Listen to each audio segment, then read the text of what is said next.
Welcome to Pratidhwani, where we try to humanize science. Before I introduce you to my guest in this episode, let me inform you about the YouTube channel of our lab. It's called as GV Pawan Kumar Lab, and this channel has been there for about 3 years now. But recently we have expanded it to include the podcast Pratidhwani, where you can listen to the audio on the YouTube channel. We also have several videos related to my blog, which is called as Scatterings, which I have been writing for several years. It also contains videos of some research what we have been doing in my lab, and also some lectures given by me, and also some aspects of activities done by the students. So please subscribe and share this particular YouTube channel. I am going to link this particular YouTube channel in the show notes so that you can get more information. Now to the best part. I am delighted to introduce you to my guest, Saptarshi Basu. Saptarshi is a DRDO chair professor at the Department of Mechanical Engineering, Indian Institute of Science in Bangalore or Bengaluru. He is a decorated scientist with various different fellowships of various different organizations, both Indian and international organizations and academies. Saptarshi is an engineer. He did his BE in Jadavpur University. Later on, went to US to do his MS in University of Connecticut, and continued to do his PhD in the same university, which he obtained PhD from in 2007. Saptarshi has various different research interests, and he is one of the pioneering scientists in experimental fluid dynamics. His lab works on multiphase transport processes, atomization and sprays, micro-nanoscale transport in droplets, combustion, and also very fascinating research related to COVID came out during the pandemic.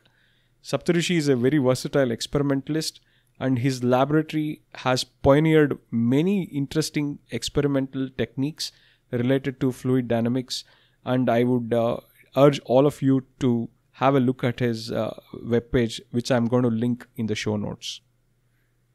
In this episode, we discussed elaborately about the influence of arts and science, how scientific rigor kind of emerges from the environment at home, and how sometimes students get really pressurized during 11th and 12th standard, and what they can do to overcome that, and which is an important problem to really address. Then we talk about his kind of emergence from being an engineer, and also his stint at a corporate house where he figured out that he was not cut out for that, and then made a transition to academia.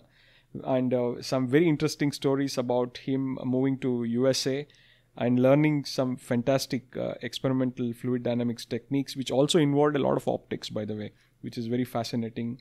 He also talks about the importance of actually focused research, and how he really put in a lot of effort to develop a lot of intuition into the experimental work what he has been doing. One of the fascinating aspects what we discussed during this conversation is the ability to dream, to visualize the science what one is interested in, and how important that dreaming process is in really developing a physical intuition of the research problem one is working on. He also gave us a very beautiful overview of the difference between being a conventional engineer and an engineering scientist, and what it takes to develop that intuition. We also discussed about science in mega kind of projects versus science in tabletop experiments. We further discussed about an interesting concept which he calls it as kaleidoscope of ideas. His lab webpage also has this beautiful description of the research they do. And we discussed about his experience of working with doctors, especially eye doctors, during the COVID times, where they did some very interesting work on COVID-related infection through the eyes. We also discussed about his thoughts on academia in India, and how important it is for one to observe things especially in the context of experimental science, but also generally speaking, how it is important to have an intuition by observation. Then we moved on to discuss some very interesting aspects of literature. And Saptarshi is very interested in English literature and Bengali literature, of course, which he has a very good grip over. We had a beautiful discussion on how important it is to have this exposure of literature, and he also talked about the solace of reciting Rabindranath's Rabindra Sangeet, and how he reads poems to go into the realm of realism, which is an interesting concept we discussed about. He also talked about the Kolkata connection, where he has deep kind of connection to the place, and how it has influenced his thought process, which further led us to discuss about Einstein and Rabindranath and many interesting people who really were great thinkers. And he also deliberated about education, and he very interestingly mentioned that we need a Manhattan Project for in education, which is an interesting concept by itself. Overall, it was a fantastic conversation. We have discussed many things, including a small segment in Bengali. We talked mainly about dreams, that important aspect of dreams, and how it is critical for one to become a researcher through the dreams and visualization process. I also learned a lot about various different aspects of doing experimental science, and I am sure you will also gain a lot of intuition into this beautiful aspect of experimental science. This is Pratidwani, where we try to humanize science. Go. Okay, I'm delighted to welcome Saptarshi Basu. Uh, and Saptarshi is a very reputed scientist, an outstanding researcher, and I'm extremely delighted to have you on on my show, Saptarshi. Welcome to Yeah, thank Pratidwani. you. Thank you, Pavan. Yeah, Yeah. thank you. So, Saptarshi, please give us a kind of an overview of how Saptarshi, the outstanding engineer, outstanding researcher, came into life in terms of the development of knowledge and your kind of biography. And please let us know Yeah. how you became a researcher. Yeah, I think it is. I was born in the 1976 in Kolkata, and Calcutta has got this very peculiarity, like unlike some of the other states, not all, that there is always, our parents used to say that you have to study. Study is the main thing, and business or entrepreneurship was not looked up upon. I mean, in Yes. Bengal, that means business is like, it's not something that you should do. So you should have, so as we brought up in a very typical Bengali household, by the way, my father comes from an arts background, and my Nice. mother comes from a science background. So, and my same with my grandfather. So I had this very unique blend in my growing up years, that where I could read a lot of novels and short stories, the epics, Yeah. Ramayana, Mahabharata included, and at the same time there was this little bit of scientific rigor also in the Very household, so to nice. say. Very nice. But yeah, so like maths, you tend to study maths a lot, but it was kind of still, because we were within the school framework, it was more thrust upon, as you know. Yeah. We Yeah. have very strong views these days about the kind of rote learning that we do at school. So it was at a peak at that particular point of time. And the school that I studied, South Point, which was a very reputed school in Kolkata Yes. and in India in general, you would find a lot of faculties with were coming from South Point. So, Yes. but the school atmosphere was a little bit competitive, so to say. I Okay. mean, it's all because that you have to come first, second, third, fourth. You have to be a topper in the batch. Still, we made good friends along the way. I mean, so I was never a topper, never in that category, not in the top 10 in school, definitely. So it was kind of a little bit after 20 maybe. So we had probably about 700, 800 students total, Nice. divided in several sections, about 14 sections, I believe, that were there. So as we motored along, I started developing an interest. So initial interests were all history, Bengali literature, Yeah. English literature and history was fascinating at one point of time. Bengali literature, because, well, you read Rabindranath, you read others, so you develop that kind of thing that I want to write like that. And I used to write well also at that point of Nice. time. Snippets, basically, like Yeah, essays. also, I should mention to the listeners that Saptarshi writes fantastic Facebook posts. If somebody is interested, I would surely urge them to go and check. Yeah, yeah, go ahead, go ahead. Right. So the Bengali was like the writing. Now the Bengali writing part has gone down because, lack of practice and stuff like that. Those days we used to write, and my father actually suggested that I am a little creative in that. So I mean, Hmm. you normally write essays which are very standardized. I mean, it's very flowery, and it's you read it, you will know that it has been written in a very formal way. My essays used to be a little informal. It used to have some kind of an factor in those days. So, but things changed when I was in class 7, I believe, or class 8, when physical science was introduced for the first time in its rigor. So then you learn gravitation, you learn a little bit of Newton's laws and stuff like that. And it was fascinating. It all of a sudden opened up a new horizon. Oh, this can be so.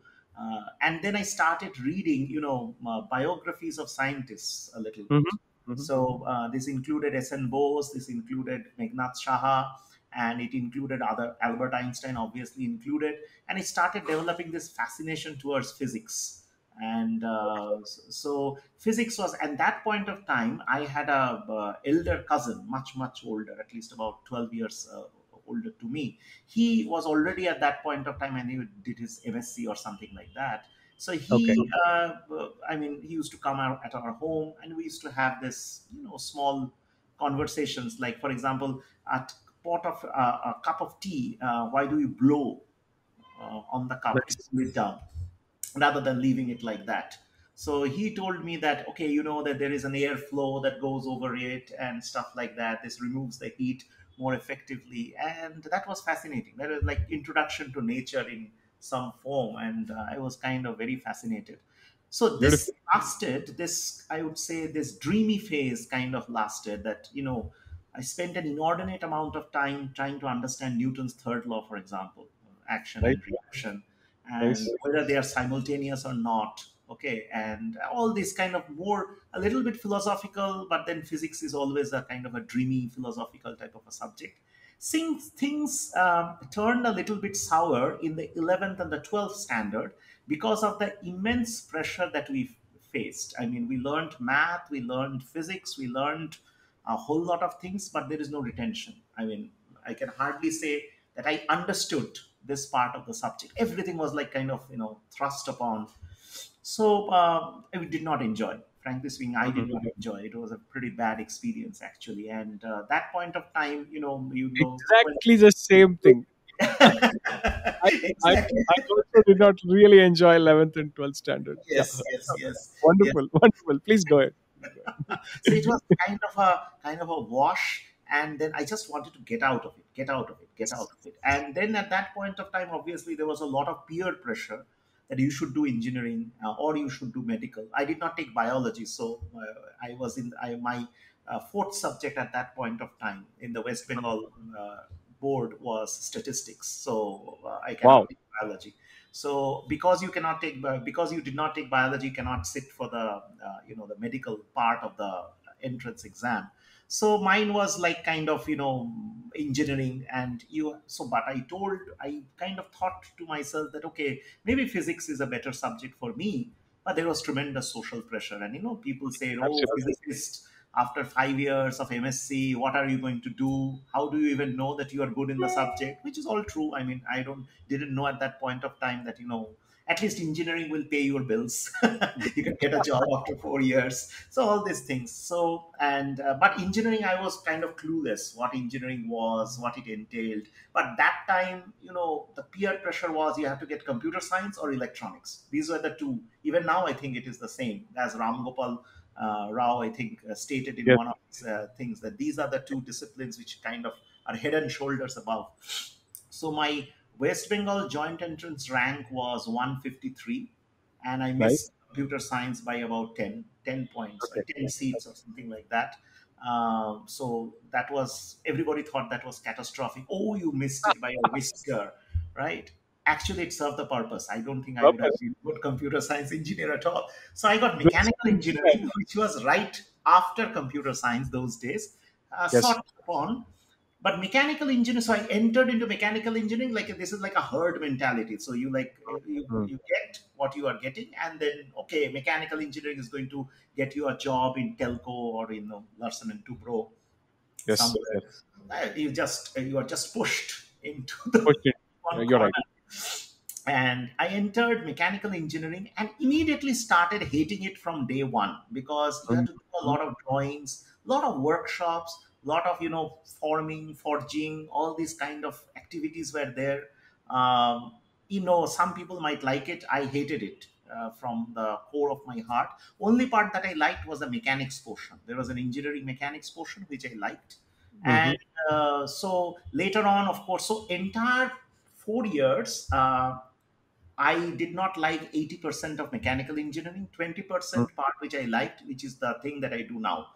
That is thermal and fluid sciences and Yes. mechanics. So this is the area that I like. That's constituted about 20% of the whole course. Nice. And so I kind of, but you have to pass. So you have to Mm. take exams, you have to study and all those things. So somehow I managed to get all these things out of the way. But that point of time, what happened, because we are coming from a middle class family, so earning money was a big concern at that Important. point of time, that you have to earn money, because not that my father cannot support, but it is just that you have passed engineering, there is a lot of campus jobs on offer.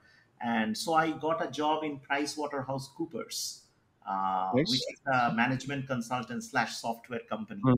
Mm. So again, Pricewater. So at that point of time, my research interest never really developed, because all the courses were kind of a little mundane. There was no research exposure, so to say. Mm. This is, Mm. I'm talking about in 99 2000, in that era. Yeah. So I was kind of a little bit demotivated to begin with. So job said, okay, PricewaterhouseCoopers is a white collar job. You could get to sit in AC, offices. You get to go abroad on what we Yes. call this outsourcing type of thing. Outsource. Yeah. Yes, you can go to America, and you can go to other places, and earn money also, party and all those things. It's like I mean, the picture that is painted is quite good. So, Good. but my mother was very upset when I joined PricewaterhouseCoopers. She said, "Oh, Interesting. and you are done with just a bachelor of engineering? Is that, I mean, what you are destined for?" Mm-hmm. And I mean, this kind of jobs are kind of dime a dozen. I should not be saying this, because a lot of people are working in PricewaterhouseCoopers. But Yes. she said that, I mean, this you could have got anyways. What is the big deal about it? And why are you kind of making a mountain out of this small campus job that you have got? So at that point of time, of course, I did not. I mean, okay, my mother is saying all these things. Let me enjoy the job part of it.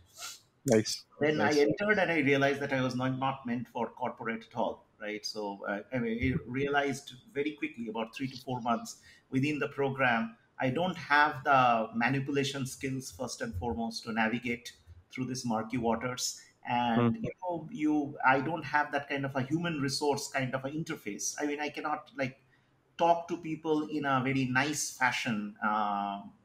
You know what I mean? I'm nice, but I cannot be speaking nice like that, in that way, like in a very what I would say. You cannot like cajole, and you cannot really butter another person like in that way. So that was, I think, was kind of required.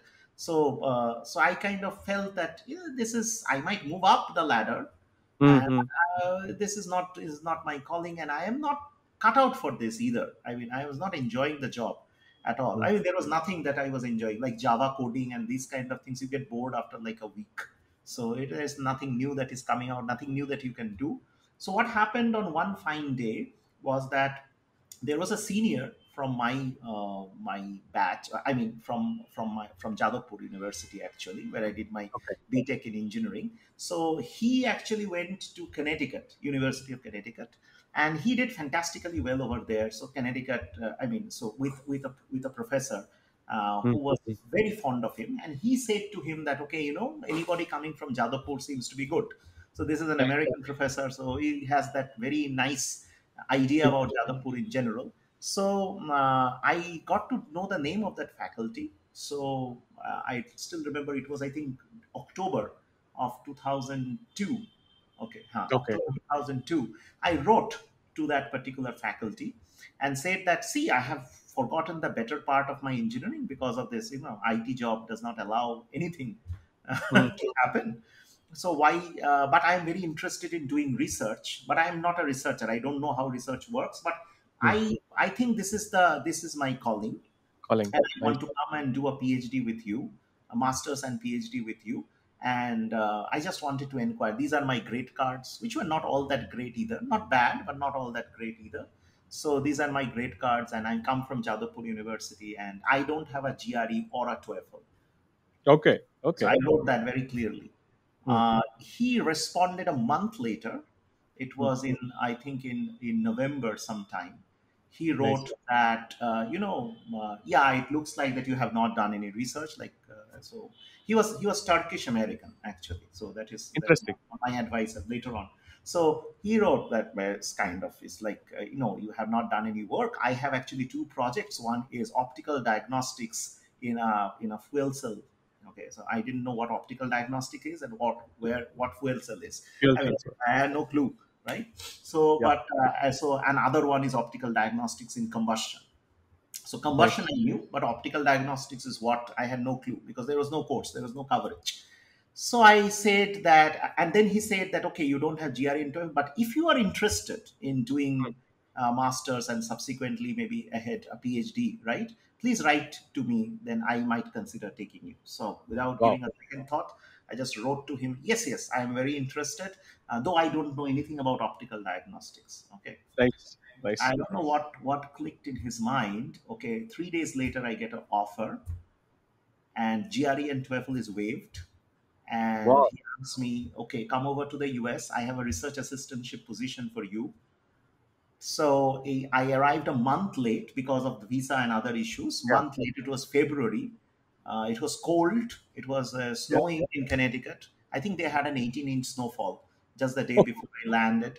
And my house was like 2 miles away from the institute, and it was like a wooden house. And I was married at that point of time, so my wife went with me. So Wow. Okay. both of us were young, as you can imagine. So one BHK apartment on a student salary. You can imagine how tough that can be. No car. And for the Absolutely. first time, I'm seeing 18-inch snowfall and that bitter cold. It's bitter cold. Bitter cold. Yeah. Yeah. So I walk all the way up to my lab, 2 miles walk in the morning.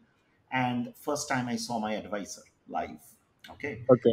And Okay. he was cordial and apprehensive both. So he said, okay, welcome, this is your office. Showed me a small room, nothing bigger than a closet room. Basically, it's very small, with a table and a computer over there. And then what he did was that, okay, now that you are here, okay, these are the 10 papers that you should read. Tuck, there was a stack of 10 papers on my table, and these are the two courses you should take, but the courses are 1 month into the program already. So, and so the one course was on fuel cell and other course was on combustion, something like Come on. that. So Nice. we just Nice. gave this, and this was the spring semester, so the core courses were offered in the fall. So I was taking kind of the electives at that point of time. And then he said, okay, now this is the project. This is US, it was army, it was US army, Mm, mm. army funded project, and we have to do this. So he gave me, like, in 10 minutes, a brief outline that this is a fuel cell. These are the channels of the fuel cell. Water vapor measurement in the channels of the fuel cell is a challenge. So we have Wow. to do that. We have to do that, and we are going to use something which is called tunable diode laser based absorption spectroscopy. I didn't know any of those terms. Tunable diode laser absorption spectroscopy. None of them. So you have these 10 papers, read it, and you've got to learn a little bit about statistical thermodynamics. You have to learn a little bit about optical diagnostics. So I came back home that day and told my wife, and then I called up my mother. I mean, what have I done? I was doing this PricewaterhouseCoopers business right over there. Yes. this looks like alien. And the courses, open-ended courses typical of US universities, right? Yes. And yes, I'm kind of two courses, then this research, and the advisor looks very strict. It's not like that somebody who's going to give me, okay, take a semester, and then there is Yes. funding involved. If I lose funding, you have to go back. So my mother told me, okay, whatever you do, don't come back. Okay, don't come Okay. back to my house. Okay, Wow. whatever you want, don't come back to my house. Okay, and pretty rudely actually, but that was for a reason. So I decided, okay, now that there are no many options around, and but I am not alone either, and my mother Yes. said that, okay, there is no entry, and if I go back to India, that would mean that I have failed miserably in whatever I wanted to do. To go back to software and do the same thing once again, perhaps I will lose seniority also in the Oh, process. yes. Yes. Yeah. And then I decided, okay, let's try to see what this is all about. And Okay. with time, it started coming back. And it started coming back, started loving it, and all the concepts just came flooding back. So Nice. after the Nice. first semester, what happened was that I think I got an A and A plus in both the courses. Turned out, and the research progress was also substantial. We made the hardware, we had the DFB laser, we got the signals, we got the absorption profile, everything was done. After that, it kind of, it was like you got used to the circumstances, like batting in Perth. So you just got to the used to the bounce, and you Sounds played it. You played it, you know what the professors are, how the courses are going to be. So I did my master's in exactly 1 year 3 months. I nice. defended my master's. Then I got a couple of informal offers from Stanford and Yale. Okay. Okay. And then I got very fond of my advisor, and he almost liked me like his son, right? Mm. So we developed that rapport. Okay, and Very he nice. said, if you want to go, please go. But okay, there is a PhD position also for you. And Yes. you can say, out of gratitude, love, whatever, is a combination of all this, linear combination of all these things. I decided, okay, let me do it here, and let me do it well. So did my PhD after that in 2.5 years from that point, end to end. That's a remarkably quick time for Well, any PhD. because I was used to 16 hours Yes. in the lab, Yeah. 16 Yeah. hours straight in the lab. And the courses became, I was so fond of the courses. Mm-hmm. And I took all kinds of courses, from tensor calculus to everything, and it was a riveting intellectual journey. That much I can say, that I started enjoying thoroughly. I started developing that rigor, and Yeah. that passion. So at the end of 3.5 years, my advisor told that, I said, okay, now I need to get a job, a postdoc. My advisor told me that, okay, I guess why don't you try for faculty positions also? Nice. Okay, Nice. okay, that's not bad. Let's try a faculty position as well. So what I did was that I applied to a bouquet of universities, and I also applied for this Oak Ridge Lab Wigner Fellowship and stuff like that. The last course, so I graduated with a GPA of actually over 4. So Nice. 4 was the lower part. I graduated with 4.03 or 07, something like that. Did not and then I got the job. So I joined. But then I wanted to come back to India. I mean, from the very beginning, I was very clear about this one thing, that okay, either it Mm. has to be postdoc for 3 years or faculty for 3 years. I have to come back. So I Nice. did. So I did. I came back to India in 2010, uh, Yes. Yes. from Central Florida, after getting a job at IIC. I mean, we got a few IITs also, but IIC was looked like the most cushy one. Kushi. And IIC Florida journey was also very good. If you look Mm-hmm. at it, established my lab and stuff like that. Yeah. Graduated a couple of students Wow. Wow. were two PhD students. Okay, one of them is a faculty at UC San Diego. So Nice. Nice. and the other one went to GE at that point of Mm-hmm. time. Mm-hmm. So had projects also. So everything was good. But again, I felt like coming back. Of course, the UCF chair at that point of time, the hiring chair, was an Indian. His name was Ranganathan Kumar. Mm-hmm. So he was also very fond of me, and we had a long collaboration which lasted for a few years, even when I came back to India. Mm-hmm. So India, I came back in 2010, and IIC is a good place if you look at it in that way. Very nice place to start. I mean, you hardly have any teaching load. The campus is beautiful. Of course, Yes. accommodation was pretty bad when I joined. Okay. But okay, now it is better. But Okay. it was kind of a very, it was a place which I mean, the weather is fantastic, as you know. Yes. Now, Yes. so That's that was no. great. This is fantastic, Saptarshi. You actually gave a fantastic overview of your trajectory. I would want to go a little deeper into few elements. Sure, sure. So now, Saptarshi, specifically, you mentioned something very interesting in your description. You called something called as a dreamy phase. Huh, You know, I'm very fascinated with this because during the upbringing of any child, especially if that person is deeply interested in some particular thing, there is some kind of a happy phase in learning. And I would want to know how you actually kind of encountered this particular phase, because you did mention that 11th and 12th was a kind of a tough time because there is always a lot of pressure, and correct. also probably science and education done in the wrong way. Even in my impression, that is always the case. But Absolutely. I'm very fascinated to know what really was going through you during that phase, because to to become an experimentalist, uh, uh, especially of high caliber, where you can do some cutting edge stuff but also something which is highly applied, which I'm going to come to later on. One should have a keen ability to observe and understand things. And you very specifically mentioned that you are not a topper, but you could see that towards the phase where you switched over to research, you actually did outstandingly well, right? This is an important lesson. Generally, we also discuss with students that don't take these scores and examination success as the ultimate success, right? Correct. I Correct. this You are actually one of the person who is also kind of witness to this very important thing. Right. I would want to know what really actually was the kind of training phase, because experimentalists do not happen just like that. Yeah. There is a lot of background to a person becoming an experimentalist. Just like theoreticians, they get exposed to a lot of mathematics. They also have deep sense of enjoyment. What was your deep sense of enjoyment? So what happened was that, see, I was always I'm dreaming. I'm dreaming. So Beautiful. whatever happens even now, right? I sit in my office. I don't work all the time. Sometimes you listen to a little bit of music. Sometimes you watch a movie.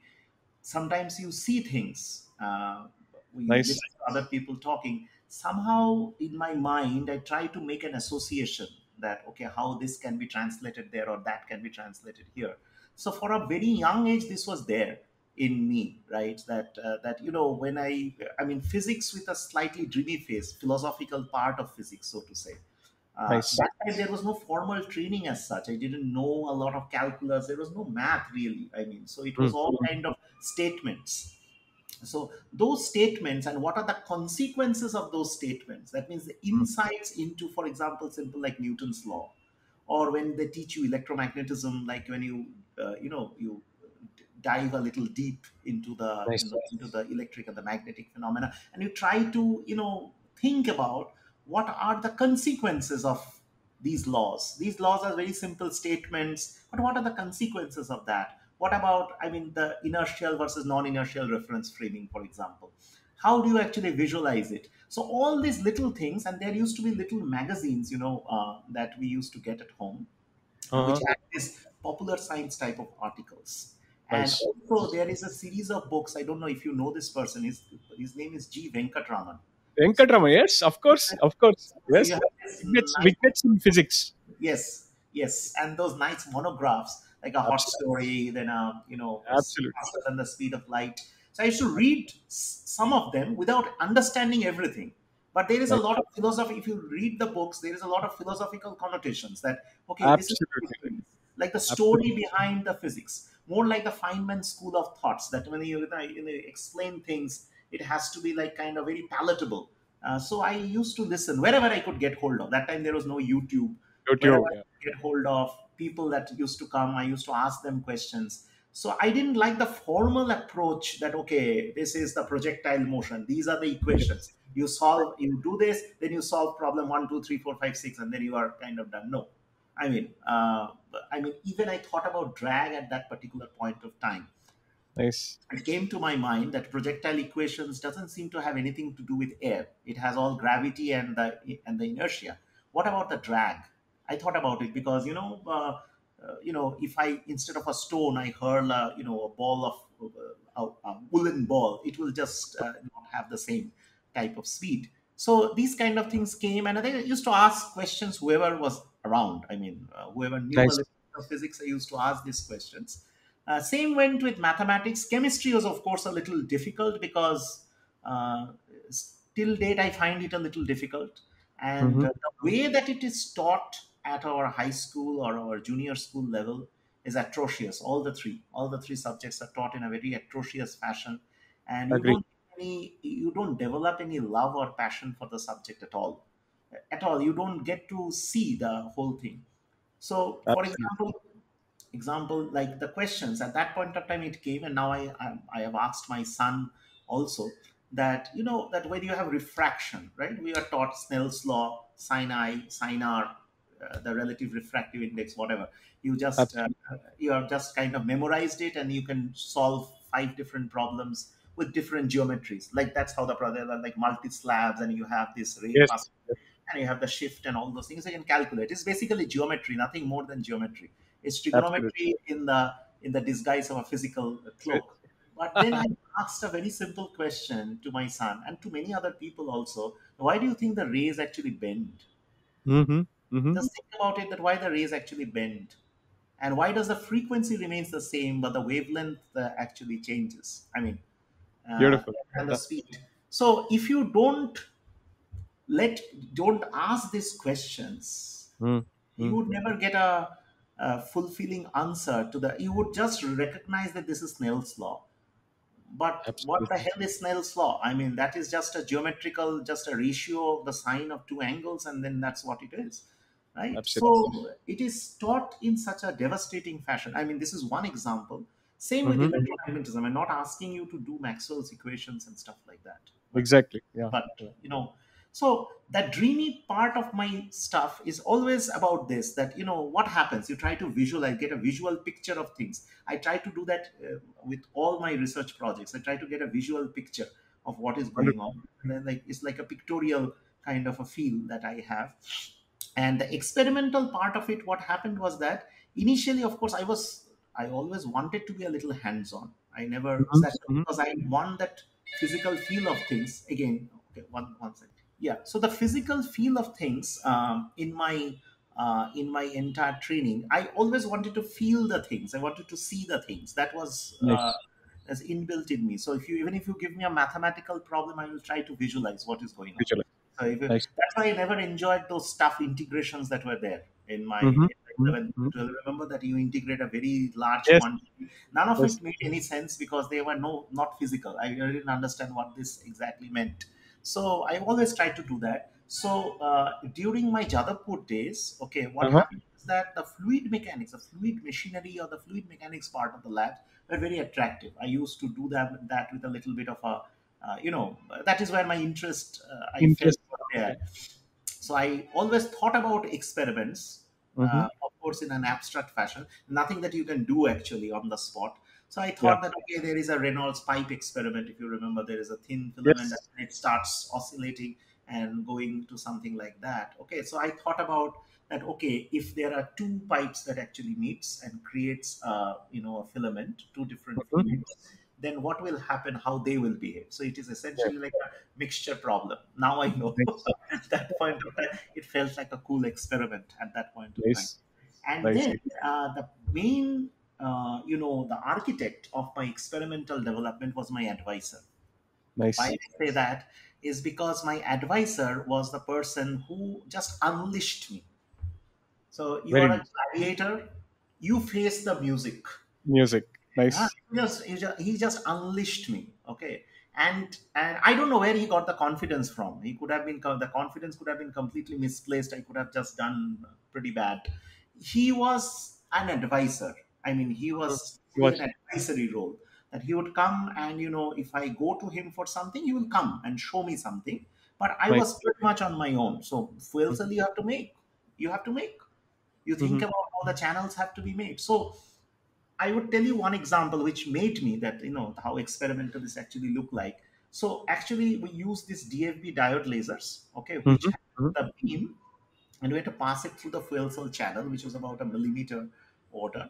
So what happened was that we extended the channels and we pasted basically glass shields on the side so that Okay. the light would pass. But the problem with this was alignment was a big issue. So you can just not get it, right. Experiment time was very long. There was a lot of attenuation within the channels. Mm-hmm. So at that point of time, what I felt was that I did a fiber coupled one. I made a fiber, Okay. then I actually embedded that fiber at the starting of the channel and Nice. then applied this optical glue around it to fix it. And then Very bam, the whole thing, nice. alignment issue was gone. Alignment issue was gone. And so, even though things like this they don't teach you. I mean, they will Absolutely. just tell you absorption spectroscopy, but the real life thing, and to get, there are a lot of things, as you know, etaloning and, jitter and all those stuff, the lasers, mode hopping and all those stuff. We encounter all of those things. And Nice. at the end of the day, when the result came out and it matched, I also did the height trend simulation on the site. It Okay. matched to a perfection. Mm-hmm. And I felt, wow. I mean, this is just wow. This is what I did in practice. And then we had this little calculation. Wow. I mean, which one is more wow? I don't know. The simulation was done through the Hytran database, which was done by Harvard University guys. And this is something that matches. We're the first to implement it in a PEM fuel cell. This was a PEM fuel cell that's Okay. 60, 20 degrees Celsius working range. Mm-hmm. Mm-hmm. So that point of after that, the next experiment that we did was also very interesting. This was on the soot formation in a vortex. So you have two streams like this, and then you Mm-hmm. pump one of them. They're basically, you impart a momentum on the other, it curls up. And Mm-hmm. because there is a continuous flow, this thing actually convects out. It Out. just Okay. convects out. So with after this roll up, so we wanted to see how the soot, which is basically, soot is formed in a flame. We wanted to measure the concentration, and we had to use something which is called laser induced incandescence. So a Mm-hmm. laser sheet, it excites the soot, and then you Nice. monitor the incandescence essentially. So the signal using an ICCD camera, but we Nice. did not have an Nice. ICCD camera. Mm-hmm. What we had was a normal camera, a micro channel plate. Okay. Okay, so ICC, it was not like what we have in my lab. These guys are Ah, campers. They can just focus it and they are done. So, and everything, now everything is turnkey. So everything has to, now all these things have to be kind of, optimized to the nanosecond level, because everything has to, laser has to come at a particular time. It's only 10 nanosecond thing. The camera has to operate at that particular point of time. The vortex has to convect at that particular time. So yes. Yes. there is mechanical hardware, and then there is the lasers, all these things combined. So what Mm. happened was that so all these things we had to actually program using delay generators, so with Right. that precision the circuit diagram had to be drawn and all those stuff. But the main problem here was the microchannel plate, and you Mm. cannot have any ambient light. So we Mm. made what we call a black body type of a pipe. We Mm. had the microchannel plate. We focused the camera on the back of the microchannel plate, and and we And had a signal on the front part of the microchannel plate. Okay, and this is the entire arrangement was now covered in that pipe, and it worked. beautiful. And it worked like a charm. It worked like a Right. charm. And the pictures, if you see the pictures, Uh-huh. combustion is like beautiful. So Yes. I thought, okay, now, okay, I mean, these are experimental fields, that where you deal with lasers, you deal with cameras, you deal with, the microchannel plates, and you deal with this hardware, how to generate the vortex, for example. So there is a mixing part also. All these things I learned hands-on. Hands-on I learned, Beautiful. and I could open the laser up and I could fix it. So Fix that it. also we could do. You have to defeat the interlock. Now these days, these lasers are a little bit hard, but that Mm. day to Yeah. open it and And then, you know, yeah, you could align. not do So, anything without that. Yes. So you know, you actually have touched upon a very important point of how to go about approaching problems in a tabletop experiment. Mm, This is actually one of the big realm of experimental science, because generally if you see in physical sciences, there's of course a lot of attention given to mega science projects and things like that, which they do deserve within their own realm. But somehow in this context, this small laboratory experiments actually have unearthed some of the most important and profound truths of nature, yes. right? Including some of the stuff in fluid mechanics and other things. Do you think this kind of approach is somehow kind of not appreciated nowadays?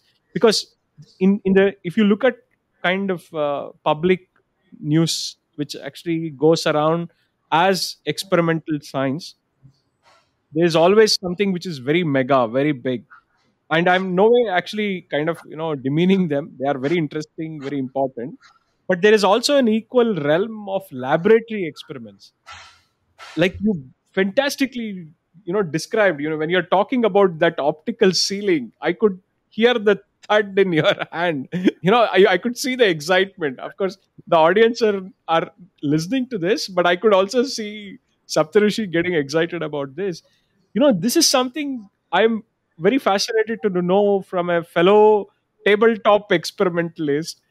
How how how how should we improve the situation, Saptarshi? What are your thoughts? And this is an important aspect in the training of a student, right? It's a part, it's a problem with it, is also an India centric problem to a certain extent, because right Yes. now the buzz is that you have to show products. So product means it has to be mega means it's mega scale. We have done mega scale projects. I'm not too fascinated about doing such projects, but you have to do it for a livelihood, as you know. Yeah, Sometimes yeah, money yeah. is there and you have to do something. But for example, I just give a simple example. Like, say you are doing a gas turbine combustor project, and in a gas turbine you have this sprays of fuels which just Yeah, goes and atomizes and mixes and all these things. In order to understand the atomization mechanism, for example, you may want to Mhm. do it with a single droplet first, isolate it, kind of simulate the atmosphere and see what is going on, and then translate some of the physics back into the main problem. That is Yes. how, and the kind of things that you can unearth there, you cannot Yeah. really unearth in a mega scale project, because there you are more interested in a system level understanding. I know you get Mhm. few measurements. There are measurements, of course, there, but those measurements do not have the same fidelity. Okay, Yes. the appreciation part of it has to lie that in India it has developed in such a way that you want to build the castle, the fourth and the fifth and the sixth floor, without taking care of what is happening at the foundation and all those levels. America or the Western countries have done this. They already have the foundation. There are a lot of people who work on just fundamental aspects of science, fundamental engineering, fundamental physics, and then there are, of course, applied people, as you said, who have Yeah. these mega scale projects, who take feedback from these people. So Absolutely. both are appreciated in their own ways. I mean, one may have Absolutely. more money, less money. That I'm not going into those kind of details. But there are, there are people who have done extremely good. Some people also sit in that, right in that translation. That means they are part Absolutely. applied, part fundamental, like right there. So everything. But what India is trying to do these days is like everything is going towards that. That means Mhm. towards building very large systems, large products, without caring that where are the fundamental knowledge is going to come from. I mean, Absolutely. that is a Absolutely. concern. And it is happening even in ISC. ISC was supposed to be a more fundamental type of institute. Here also Mhm. we see the same thing. And a lot of money being pumped, a lot of big ticket items are going on. I don't see the outcomes coming out of those things in the Okay. same way. So, Okay. so the fun of science somehow gets obliterated when you Nice. try to do all this mega scale stuff, because again I am a visual guy, so I don't know what is happening right there at that Yeah. level. Till I Hmm. see that, everything else looks very fuzzy to me. That means you can get me a correlation which works exceedingly well, but I don't have a feel that Feel why that for. correlation is coming like that. I have to see. So one example of a mega project in which we transferred it kind of to a fundamental aspect, like mm, mm. me being me. So what happened was that this is a supercritical water system under a clean Yes. coal initiative. The name is Nice. very fancy, clean coal initiative, and Mm, supercritical water is needed for the boilers. But you have everything in the literature. So the main question that people ask, okay, in a supercritical water based system, there are heat transfer and mass transfer correlations that are available. Okay, yes. I don't Yes. know what those correlation means. These are arbitrary, coefficients and Mm, exponents. I have no idea what those things mean. mhm, But what we tried to find out and what we found out is that as supercritical water flows through a pipe, you mhm. have a multi-phase type of a phenomena that evolves, Yes. because supercritical means you have large variations in density. So large variations in density is like two phases. It's like Absolutely. water and the vapor, right? And you get phenomena like pseudo boiling, which nobody Mm, has seen earlier. You get other phenomena like laminar to turbulent transition and then relaminarization. All these physics were not looked upon in any great details, yet you have a correlation. correlation. Yes. But Nice. those correlations, what the problem is that you go a little bit off on on certain sides, you are Hmm. totally going in the dark, because there Nice. is no physics, so there is nothing to account for. That if you go Mm, under offload conditions, as they call it, mm, mm, or if something happens, you don't have an idea that what is going. So it is very specific to that particular boiler, to that particular operating regime. It is mhm. not cannot be translated, scaled up in any fashion. So Nice. unless you know what is going on in that particular thing, how can you derive correlations? And even if those correlations work, that is useless. According to me, that is useless to begin with. It serves Nice. some purpose for a particular setting when you don't have the physics. Mm, So mm. people always give the example, well, the Wright brothers made the plane without understanding aerodynamics. Fine. But now, do you make planes without understanding aerodynamics? It's not Yeah. the case. Not the case. So of course, yeah, you do things. Sometimes you do this jugaad type of things, and you make something happen because of your intuition. Things do happen, but then True. once you understand things, you want to make it better. So the same thing should happen for these boilers and other things. We should strive that even if you have to make correlations, they have to be physics or physics-based correlations. They cannot be curve fits. You generate a Absolutely. lot of data and just fit a curve, and that's it. You are done. Then you are not And doing good science, according to me. So these kind of things, I think there is a lot of emphasis. The moment you build a system without understanding the fundamentals, you are doing exactly this. You are doing curve fit of absolutely. different kinds, and sometimes they will work, sometimes they will not work. They will fall Mm, flat on your face. So mm, how are you going to, then you are not a. I don't think that you are a good scientist anymore. mm, mm, Means mm. you are not answering the very basic questions that why a thing should be the way Things it should is. be- That is what Absolutely. we all strive. Okay, so there will be, of course, people. How I look at it, universities should always be doing a more of fundamentals, because of Mm, the reason that we are universities. Because then there are absolutely. the CSIR labs, of course, and Mm, they are there for a particular reason. They are supposed to bridge this gap between fundamental and applied. If I know, and then you have the industries to take it forward. That ecosystem absolutely. somehow Yeah. is not working in India to that extent. That is my very personal belief that it Absolutely. doesn't seem to be No, working. in fact, in even in the podcast, Pratidwani, I've been mentioning consistently that there is a continuum, right? Because there is a foundation, as you correctly mentioned, that these foundations are very important, and Yes, these foundations are so important that no matter how big a technology you would want to build, if you don't have a strong foundation, you would not be able to even achieve some of the translational goals. You exactly. might actually be able to have a temporary kind of success in only certain things, but Correct. the follow up is always an issue, right? That is Yes. a key point what you were mentioning. Yeah, yeah. To take this point a little bit further, one of the things which is very interesting to see in your own career trajectory is your ability to take up problems which are asking questions which are both fundamental and also connect them to something very important out there in the real world. This is an unique aspect also of being an experimentalist, because the appreciation and the connection between the abstract and the real, I think, is the highest in this kind of an Correct. experimental approach. That requires a lot of thought process, right? There's a lot of understanding. You need to be well versed not only in your Journal of Fluid Mechanics papers, but you should be knowing how the turbines work in Boeing, right? That kind of breadth and depth, how do you achieve? How do you kind of train yourself to come to So, that particular? the how I do this is basically first and foremost, I always want to come out of my comfort zone. Mm, So I don't like sticking to a particular aspect of work for too long. It just gets boring for me. So I just want to make a shift into mm, something else.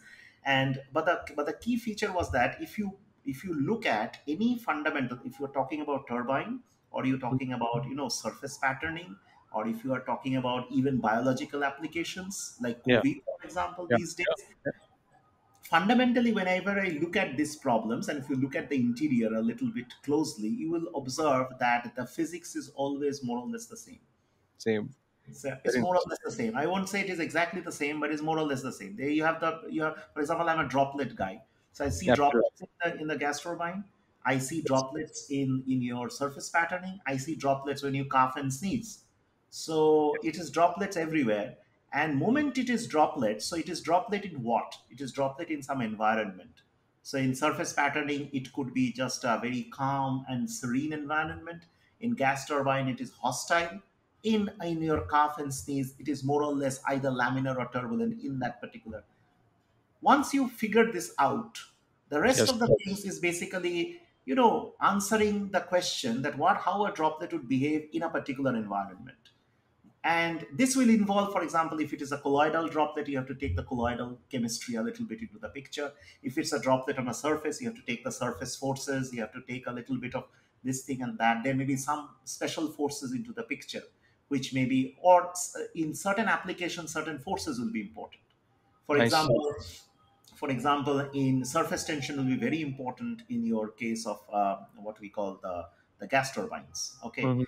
uh, so but in the other cases, for example, cough and other droplets which comes out of your mouth, because the breakup is not there, you may choose to ignore surface tension. It won't come into the in your equations handle. So you have to just identify which regime your droplet actually resides. Rest of the things are basically working out an experimental strategy, that how you Tragedy. kind of clone the environment, or if you are doing it in the real thing, what you need to observe. But the basic equation still remains more or less the same. Just a few terms you either drop or add. That is all Add it. that that is Absolutely. all that you are doing. So moment you figure out a pattern that okay, Mm, this is droplets, and this is what you want to do, then mm. most of these applications will just snap fit with each other. So if you look at all the things that we have done, whether it Mm. is COVID, or it's surface patterning, or gas turbines, or any other applications, even vortex droplet interactions and stuff like that. So I can fundamentally break the problem up into something in which we have a lot of experience, in which I know, I think that I know a little bit, okay, that how to address the problem. So Mm, now comes the application. Wherever you look at an application, you find out that how this can be effectively used mm. in this particular case. Another example is that, for example, droplet impingement, right? We do a lot of droplet impingement studies these days, Yes. okay, Yes. and Yes. we have done it with a few other faculties as well. So there also you look at it that uh, once you know the application, that it can be a droplet on a windshield, it can be on a leaf, it can be on any other surfaces that you want, right? And you know the application, but ultimately it's just a droplet which is hitting another substrate, be it Absolutely. water, be it anything.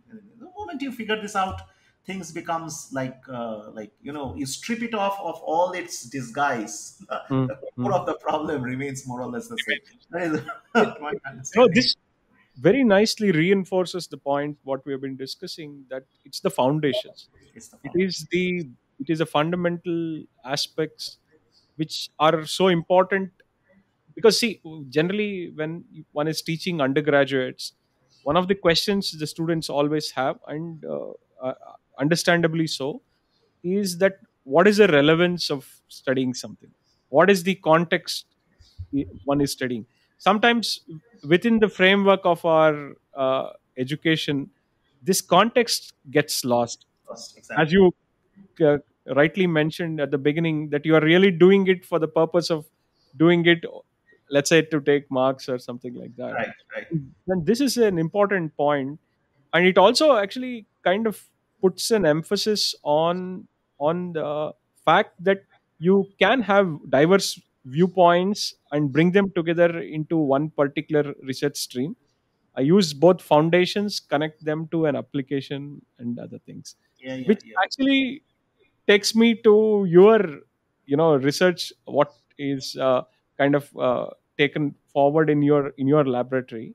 You call it actually as research kaleidoscope. I really like that term, because experimental laboratories are, they are kind of kaleidoscopes of ideas, kaleidoscopes of thoughts, kaleidoscopes of people. That Yes. is also something I saw. You have had great kind of success in terms of mentoring students and taking them forward and things like that. Now, give us an overview of that beautiful kaleidoscope, what you have created in your laboratory. To just give a bit of background to our listeners, if you look at Saptarshi's webpage, which I'm going to link in the show notes, you'll see a very excellent way of describing what kind of research is done through a two axis approach, where on one axis you'll see fundamental research and applied research, and on the x axis, which is the horizontal axis, you actually have a scaling in terms of the size of the problem which has been looked into. And you will see that it so beautifully kind of gets into its own stream of relevance. And I would really be interested in looking at biofluid mechanics, which is something you did during COVID period. In fact, we should thank you as general public also, because the contribution of science and scientists was enormous. And I should mention that Saptarushi really played a very critical role in unveiling some of the biofluidic mechanics of the droplets propagation and also percolation and other things. So I would be very interested, Saptarushi, if you can just give us a gist of the work, what is going on in your lab, and the fantastic questions what you has been addressed, and what is the challenges, what are the ways in which you train your students, because that is important if somebody also wants to become somebody of that kind. Right, right, right. So right now, I think our interest lies in several buckets. One is, of course, we do a lot. We have started doing, and we have successfully done a lot of work on this shock droplet interaction. Now, why Nice. the shock droplet interaction is important? Because if you look at hypersonics, I mean, Hmm. just taking few examples, hypersonics, there you have shocks which interacts with the spray, so you have shock droplet interaction. Then, of course, in material processing, additive manufacturing, for example, you want to generate this metal powder, you actually have Nice. metal droplets interacting with shocks. Nice. And of course, the same thing can be said for polymers and for other types of systems as well. If you want to generate injectors, for generating polymer powders and stuff like that. Hmm. Even food industry as well as medicine industry as well, which are colloidal droplets now we are talking about. So we developed for the first time a shock tube which is gasless and diaphragmless. So that means Nice. it doesn't have a gas, it doesn't have a diaphragm. So you don't need to pressurize it. It's Mhm. all the shock that is created by what we call an exploding wire technique. And you can Yes. focus Yes. the shock, you can diffuse the shock, you can generate all kinds of shock generated flow fields. And these are fascinating to look at. So this we generated with a multi-purpose thing. And Mhm. we tried liquid metal, we tried complex fluids. Complex fluids work is also done with Alok, my colleague Yes. here at Yes. IISc. And of Yes. course, you do a lot of work on this, normal water, Mm. fuel droplets and stuff like that. So this is a very big area of research in which we found several universal physical phenomena when these droplets atomize. We found they atomize almost in the same way. Okay, Yes. be it a Yes. polymer droplet or be it a water droplet. What varies is the topology of the breakup. So Mm. that is an interesting finding. And then, of course, in non-dimensional analysis and non-dimensional space, you can find out some astonishing type of things. So this is one area. Then we do a lot of work on droplet combustion per se. I mean, how a Mm. droplet actually combusts. And this we have done it in varieties of ways. When one droplet is chasing another droplet, one droplet is in the vortex of another droplet, and stuff like that. So all these things are kind of a nice set of work that Yes. we have done, and it's still continuing. And how a droplet gets perturbed when there is a vortex, because it's a turbulent flow environment. So if a vortex comes and hits the droplet, what happens, and stuff like that. So so these are the like the two major activities. Then we have two very large scale rigs, Mm. large scale, but still I would say it's tabletop, larger tabletop version. Targeted. Yes. Okay, Yes. so one is basically a sector combustor of a Kaveri engine, that is the GTRE guys. So we have complete optical access, so you can see what is Okay. going on inside, how the flame behaves, how Just, the flow behaves. just for the clarification, and also listeners might not know about Kaveri engine. If you can just tell few words on that, that will also be very So very it's a good. gas turbine. It's a gas turbine engine, indigenously Yeah. developed in India. So what happened was that in the gas is an annular combustor. Normally the combustors are like this. It's Okay. like a Okay. circle, and then you have this. So it is just a cutout sector, because Hmm. you cannot do the whole. You Whole cut thing. out the sector, and there you have a very turbulent swirling type of flow. So the flow does this, and then you have droplets which are injected, and it burns, and then you Mm-hmm. have the gas which goes to the turbine now, and supposed to give you the propulsive power. Or if you are in a land-based thing, it will generate power. So this is a sector combustor. We got it because we wanted to understand the whole process Process. Okay. of droplet atomization, combustion, the physics of combustion. That is not the kinetics part, but more on the flow part. This is what we call combustion dynamics, and so that particular area. Then we also have this supercritical water loop that I said, where we were studying this laminar to turbulent transitions and pseudo boiling and stuff like that. We also develop new injectors. So Mm-hmm. these injectors, we have an injector which generates something which is called a nanomist. Nanomist, Nanomist. nano size droplets essentially. That's we call it nanomist. So this is Nice. very important, because smaller the size of the droplet, better it is for everyone. I mean, be it drying, be it combustion, be it anything. So we try to do that, develop new injector families, and we have Mm. a setup in which we study the entire. Again, this design is not based on curve fit. This is actually going Actually. through the full experiments, understanding the physics, and then the design. We call it physics-based design, if you want Mm. to Mm. put it that Yes. way. Yeah. So these are these lines of work, and of course now we do a lot of work on bacteria. We Mm. started doing this right from the COVID era. So Yeah. Yeah. COVID, while it is catastrophic, it was catastrophic, but it offered me the time to Mm-hmm. sit back and think a little bit, Mm-hmm. because Mm-hmm. there were no students available. So I kind of could, twist my research path in that direction, along Nice. with two of my colleagues. One is my student in Mhm. UCSD, another one is a colleague who did Nice. PhD 3 years after me from the same lab. So with these two people, you started doing this COVID related activities.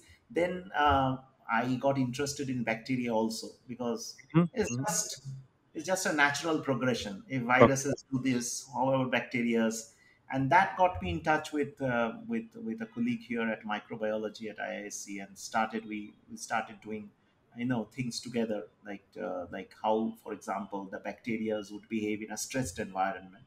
First Nice. question we started Nice. to look at, and then of course different levels of stress. It could be impact stress, it could be just evaporative stress, it could be anything. And then of course we so that is now a big area of activities. We now are doing organ on a chip as well, Yes. in the same vein. Again, it is a microfluidics problem, but then Mm. you can Mm. you can bring your fluid mechanics Fluid understanding. mechanics. Yes. And then, of course, there are the traditional areas of droplet drying, atomization, impact on a surface, which we do. Levitated droplets, we do a lot of levitated droplet work. So there's Absolutely. a gamut of activities. I would urge the listeners to go and visit Saptarshi's lab. Of course, I'll be linking the webpage. You know, one of the most astonishing things about fluid mechanics is this visual richness. You know, that beautiful visualization with a high end, slow motion videos are really, aesthetically breathtaking, so to Yes. speak. So one of the things, Saptarshi, I want to also ask is, in fact, I've been following your work, especially through the social media and other things. I was very impressed to see the some of the work what you did with cataract, with the Yes. eye related kind of droplet projections and other things.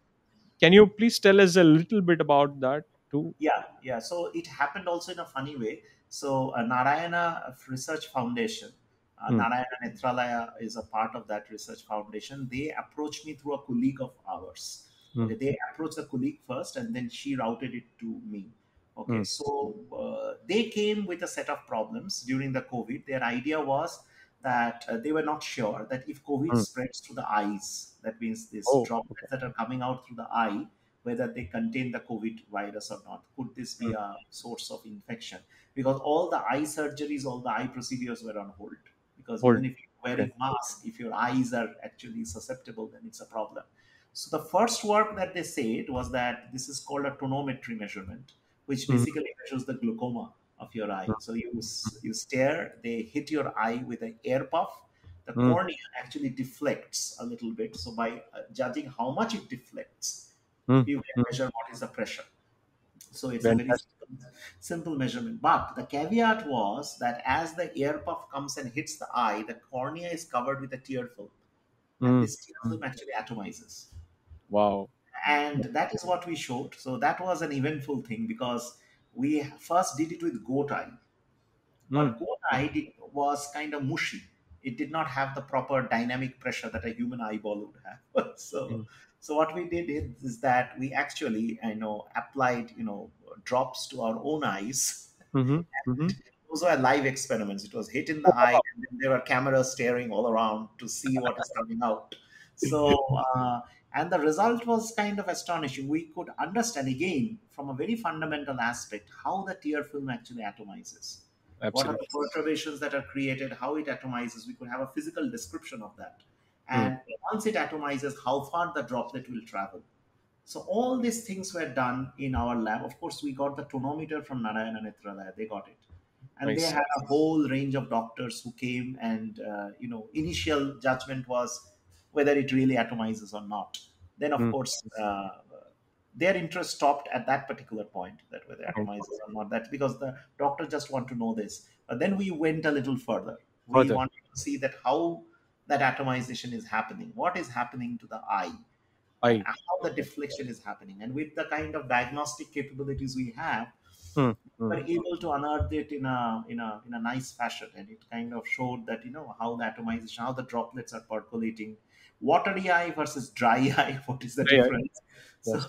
if I have a dry eye, then what will be the problem? So this was a nice experience. It was a nice experience, and more, I mean, but it was a chance experience also. I never knew Yeah. that cataract and cataract surgeries also. So they did actually surgeries there in Wow. the Okay. lab, and with cameras looking from all angles, and you could Hmm, see hmm. the mountains that are coming out and how far Amazing. did it go. So Yeah. it was nice. Fascinating. But how was your experience working with doctors? Because the language, is it Yeah. easy The to? Narayana Hrithala doctors are good because they were eager to learn. Yeah. Because some of them were doing PhDs also from Ah, a, from a, from a, from a university in Netherlands. I forgot the name. nice. Some of them, so they Nice. are like MD, PhD type of things MD that they. PhD. Okay. So these doctors are more aligned to do Mm, research. Of course, they don't have the research mindset still. That means they mm, cannot go to the deep level. That means mm. they're doing research, but you have to delve a little bit Yes. deep. That I Yes. think is not there. But Mm, still, they were kind of appreciative of the fact that okay, these are some things that we need to know. mm, At least mm. that question, that question was there in their mind. Fine. How they will do it or how far they will do it, that is a different issue. So they always need an university, the other half to Yes. contribute. But they were very cordial. At least the Narayana Netralaya guys were very cordial in their approach. Very uh, nice. they also showed us how to do those Yeah. surgery and stuff like that. I was seeing that live, so that That's was amazing. That's amazing. that was Because there's a lot of impetus nowadays to bring medicine and sciences together. It's Mm. been there always, but in India, the impetus is now to have hospitals along with the research institutes. I think IISc already has some Yes, initiative. yes, It's a yes, very fantastic initiative, and you already kind of taken lead and shown that there is some very interesting questions even for foundational aspects to be unearthed. And exactly. the background is something coming from the sciences and engineering sciences, as you already mentioned. But is there also a kind of an effort within the ecosystem where this approach is kind of encouraged, or do you see our education actually is up for it? Is there anything lacking which is Yeah, I necessary? am pretty sure. Today, doctors don't ask Mm, ask the same questions that we ask. I mm, mean, I would, if you talk to any doctor, I yeah, mean, I'm not demeaning any one of them. They are very good in absolutely. what they do, Yeah. but you will see that the fundamental aspects, like for example, if you even if you go to a doctor for if you have a cough and cold Mm, type of mm, thing, if you ask them too many questions on how this is evolving to that phase, I'm not yeah. talking from a fluid mechanics perspective Mm, also, mm, anything, that there must be a causality, that how this absolutely. thing, I mean, a scientific understanding of this, they won't be able to answer that very clearly. Okay, True. so there is a lot of gaps in their knowledge. I mean, that gap is probably doesn't hurt them, because Mm, good doctors are astonishingly good in pattern recognition. That means yes. they have seen thousands of patients, so they can see, okay, whether you have the flu or something else. That is Nice. their experience talking about. But Mm, still, it is what is lacking is that the fundamental stuff, that how a disease, for example, progresses, mm. how the disease proliferates, how it gets circulated, and all those things. I mean, these are questions, I think, that they don't have a very clear understanding. Clear understanding. Not that science people also do. We Yeah. also are groping in the Exactly. dark. So that has evolved like as a, like a trait, Mm, like an engineer would also do things without knowing the fundamentals absolutely. always. There are engineers would I mean, my brother is an engineer, and he Mm, would tell all about boilers without knowing everything about it. So yes. Yes. that part, but his knowledge about the, how to assemble things, how to, debug things is Mm, unparalleled. I yes. cannot match that. So Absolutely. Absolutely. same with the doctors. I mean, what they can do, you cannot match them. Can match But, that. but It's a that complementary.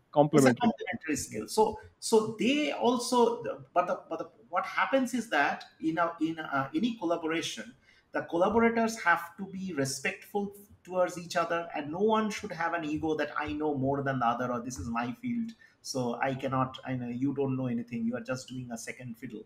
That thing happens. That is a recipe for failure. Respect. So it's something like that happens also with the doctors. I mean, bigger the doctor Mm, is, then for example, the heart surgeon. mm, So he mm. has done probably 10,000 heart surgeries Mm. with an impeccable record of say 100%. Yeah. So he knows all about heart. Mm, But then if you ask him that, okay, this heart flow, right? mm, How the flow actually behaves, right? Do you have an understanding of that? He said, mm, why do I need to know the heart flow? I know what is happening. I mm. have a very clear understanding of the practical aspects. And that's where you see that the respect part actually falls through. Falls through. And then Yeah. you won't be able to talk at the same level, because he thinks he has the upper hand. He knows all about heart, and you are. I mean, what is this flow inside heart? Mm, Well, there is flow inside heart, but knowing that whether there is a vortex being shed or not, how does it matter? But if just now in the advanced measurement course, we had a lecture on mhm, what we call magnetic resonance velocimetry. That is the mhm. MRI version of the velocity field. Nice. Aneurysm, Mm, the flow that happens through your arteries and veins during an aneurysm mm. is so much illuminating. Yes. And Yes. develop diagnostic techniques based on that how the aneurysm is behaving.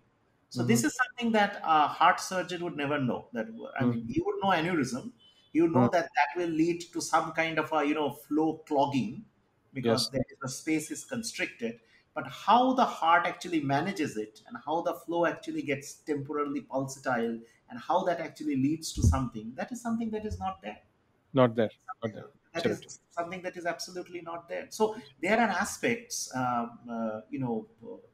if you look at the research, that Mm, this is, as you said, is a complementary skill.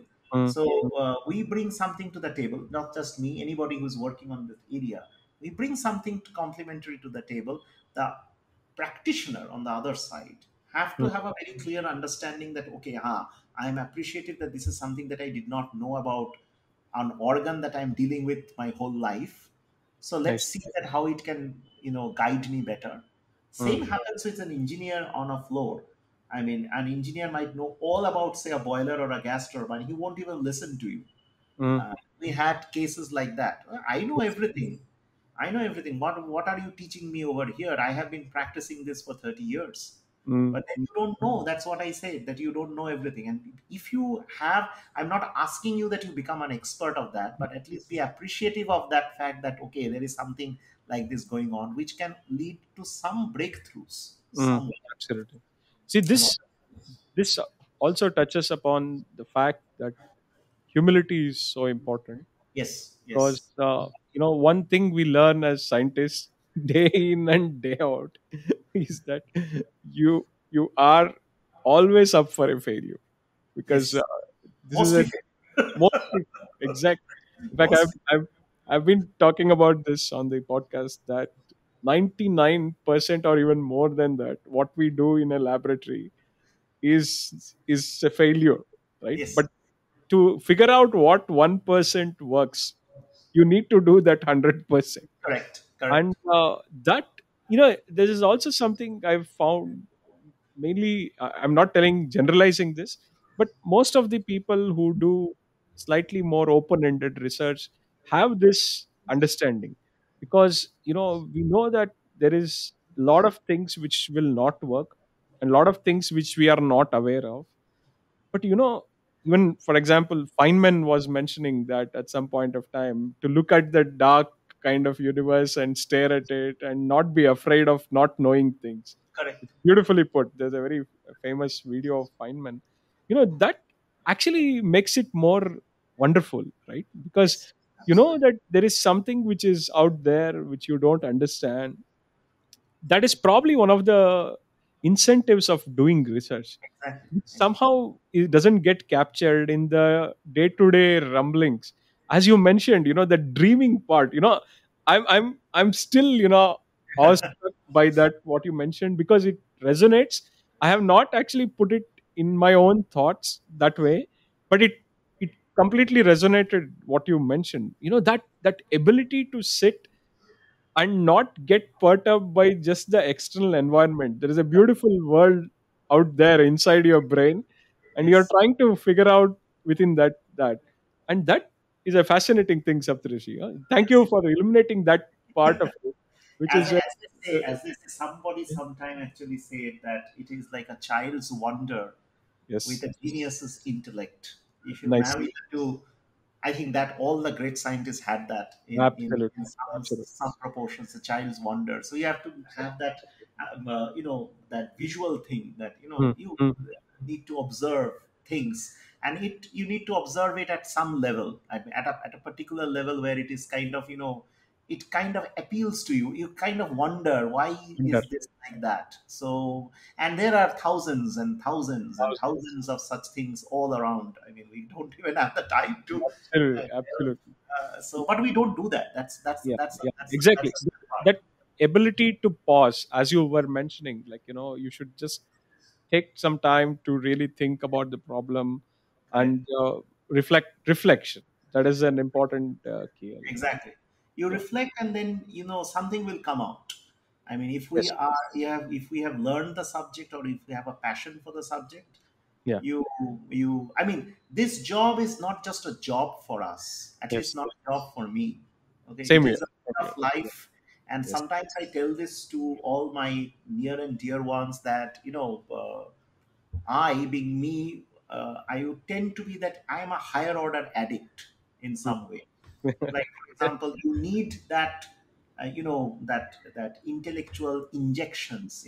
Absolutely. So some days goes by when nothing is happening. You get jittery in your mind. Mm. That nothing is happening. So where is that intellectual stimulus? So it's not Yes. drugs. It is like an intelligence that being pumped into your veins. I think one has to be, I mean, not eccentric. I'm not backing the eccentric, really eccentric people. But mm, mm. that kind of thing has to be there. That where you come to your office or you come to your lab not as a duty, but you come there Yes. for the fun. Today Right. it will be fun. Today it Absolutely. will be fun. Fun. So No, so no, that is the thing.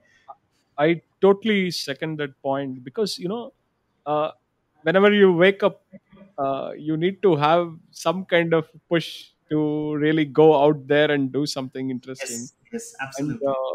laboratory experiments are very thrilling. Yes, I second that point. yes, It's yes. kind of going on a high sometimes. You really get Exactly on a high. It's exactly that's what I said by being an addict, that you are really high. yeah, and you and you very really want to push it. fascinating. Now, we'll just also look into some of the outreach efforts what you are involved in. If you also look at the kind of interactions you have, for example, if you also look at some of the talks you give, and also general interaction you have on social media, there are a lot of important things you are actually kind of expressing, which are not just mere expressions, but there is some thought behind that.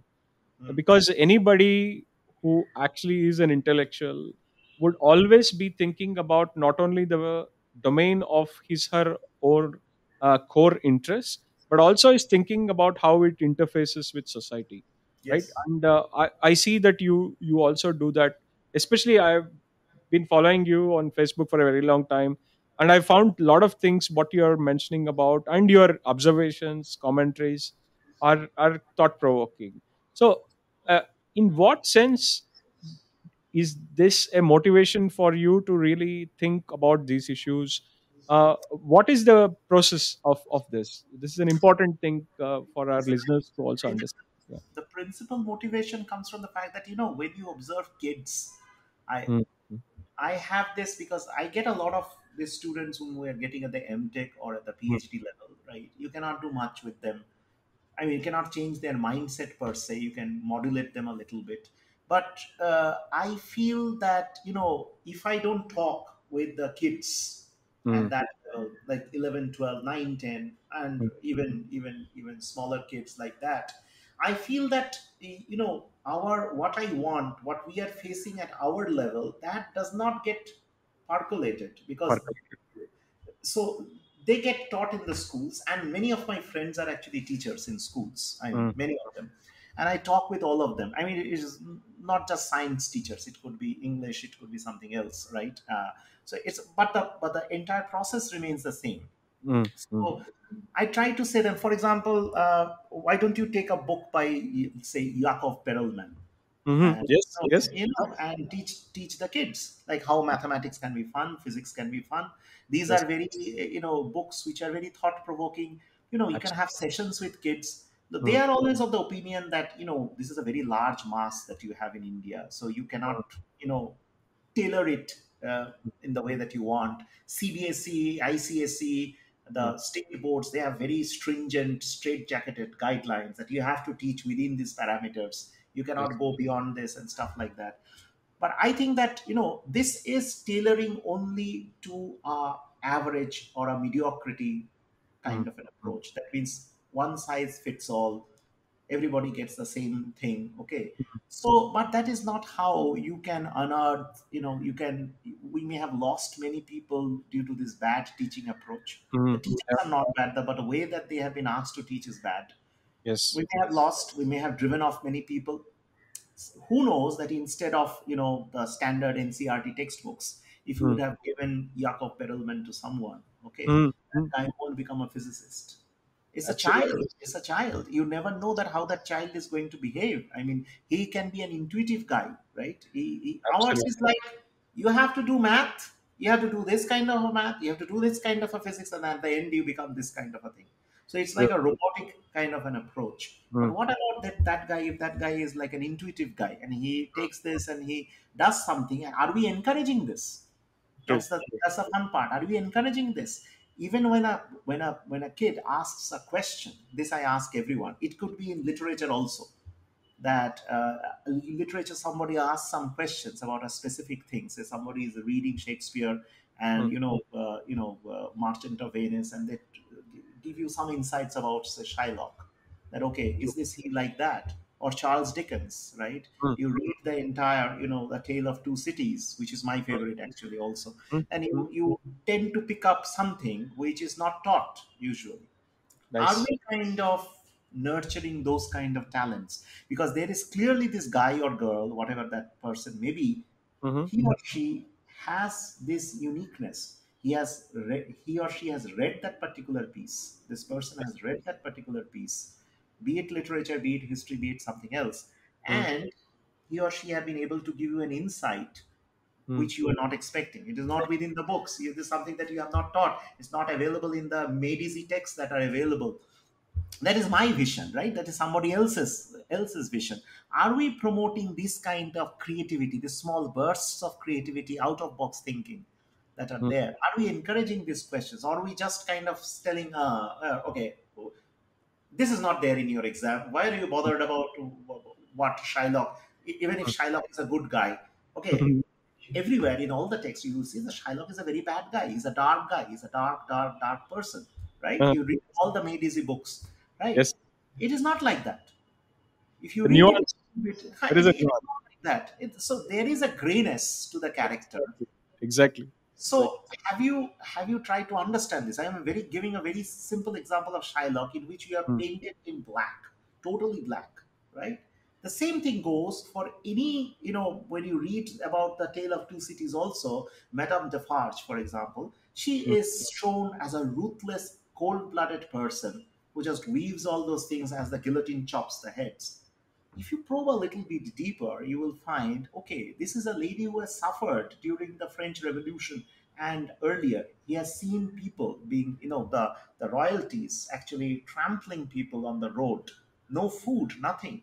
Okay, maybe this psychological change is a result of the environment, maybe of what was going on. So you tend to judge characters like that. You don't treat that, oh, this lady is bad, bad, bad.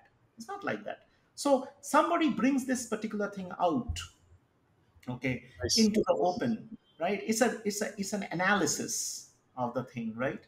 And you can do that with any subject, with Subject. anything you can look at. Are we encouraging those people? We are probably wafting them, okay, this is all syllabus, out of the syllabus. Why are Mm. you bringing up, this is not going to fetch you any points, right? True. So all these things, okay. And okay, I remember one instance during my school days. Okay, Mm-hmm. so there was an essay where I think people were supposed to write a memorable event. It was Mm. in class 10 or 9 or 10. I did not write it. Mm. Somebody somewhere actually wrote about a beautiful love story of his. Now, that time, the days were different. You are in class 10, you are involved with a girl, and it's looked down upon. So instead of encouraging that, how good and how romantic and how beautifully this was written, they Mm-hmm. put on the guy, oh, you are involved. So that means your education is gone. You are going to be nowhere because you are getting involved in all this, Yes. Yes. Yeah. activities instead of studying. Yeah. So right there, you are killing a talent at the source. But instead of appreciating that this guy, whether it is real, imaginative, you can even if it is real, he has put those thoughts out in a very beautifully written piece for Nice. his standard, for the 10th standard. That is Instant. the kind of writing. Instead of mugging up something and Mm. vomiting that piece, right? He has written it on his own. We should Absolutely. be encouraging this kind of stuff. If we don't do that, and we don't do this not only at the school level, even at the college level, we don't do this. True. True. So this kind of, I feel that if whenever I get the chance to speak to the school kids. Mm. Recently also I did, where we talked about, for example, the new movie is coming, Oppenheimer, right? Mm. So Yes. Yes. the Yes. Manhattan Yes. Project, and so I would tell stories, whatever Nice. I know, because I read and I tell stories that, okay, what is Manhattan Project, what was Oppenheimer's, I mean dreams, okay, Yeah. and how the what was the chain reaction, Klaus Fox, the atomic spy, Mm. stuff like that. I mean Nice. anything. that gets people, and that leads to questions. Okay, so what is that, what happens when there is a chain reaction? Okay, mm, why was it so difficult? Why it needed 20 Nobel laureates and not, like, give it to a company who could do it in like 2 days? yes, So all yes, these things, I mean, it leads to interesting questions, and it absolutely. leads to philosophical questions. And this is what I try to see. Okay, see, science can be fun, literature can be fun, anything that you do, without thinking about I have to score like 100 out of 100, is fun. Is fun. Beautiful. Fluid mechanics, I tell them, is F is equal to ma. Yes. F is equal to ma. That is the most fundamental equation that is written. F is a vector, A is a vector, and F is equal to ma. That's it. That is all there is to fluid mechanics and mechanics to it. If you understand this very simple thing, Yeah. Yeah. rest of the things are like manipulations and other things that we do, keeping into account different levels of complexity. Same goes with when you teach them electromagnetism. Like, when Maxwell is a little bit out of bounds from them because they don't have Mm, the concept of fields and other things. I mean, whether magnetic effect is a relativistic concept or not, these kind of stuff, mm, mm, mm, things that will be eye opening. Instead of teaching them, okay, this is Ampere's law, mm, and this is the mm. circuit law, and this is that, this is the core. I don't even understand how the corkscrew, something like that happens, right? This rotates, that rotates, and something. I mean, it's all crazy stuff that you kind of memorize. In the end, you have zero understanding of what is electromagnetism. Exactly. Yes, zero understanding.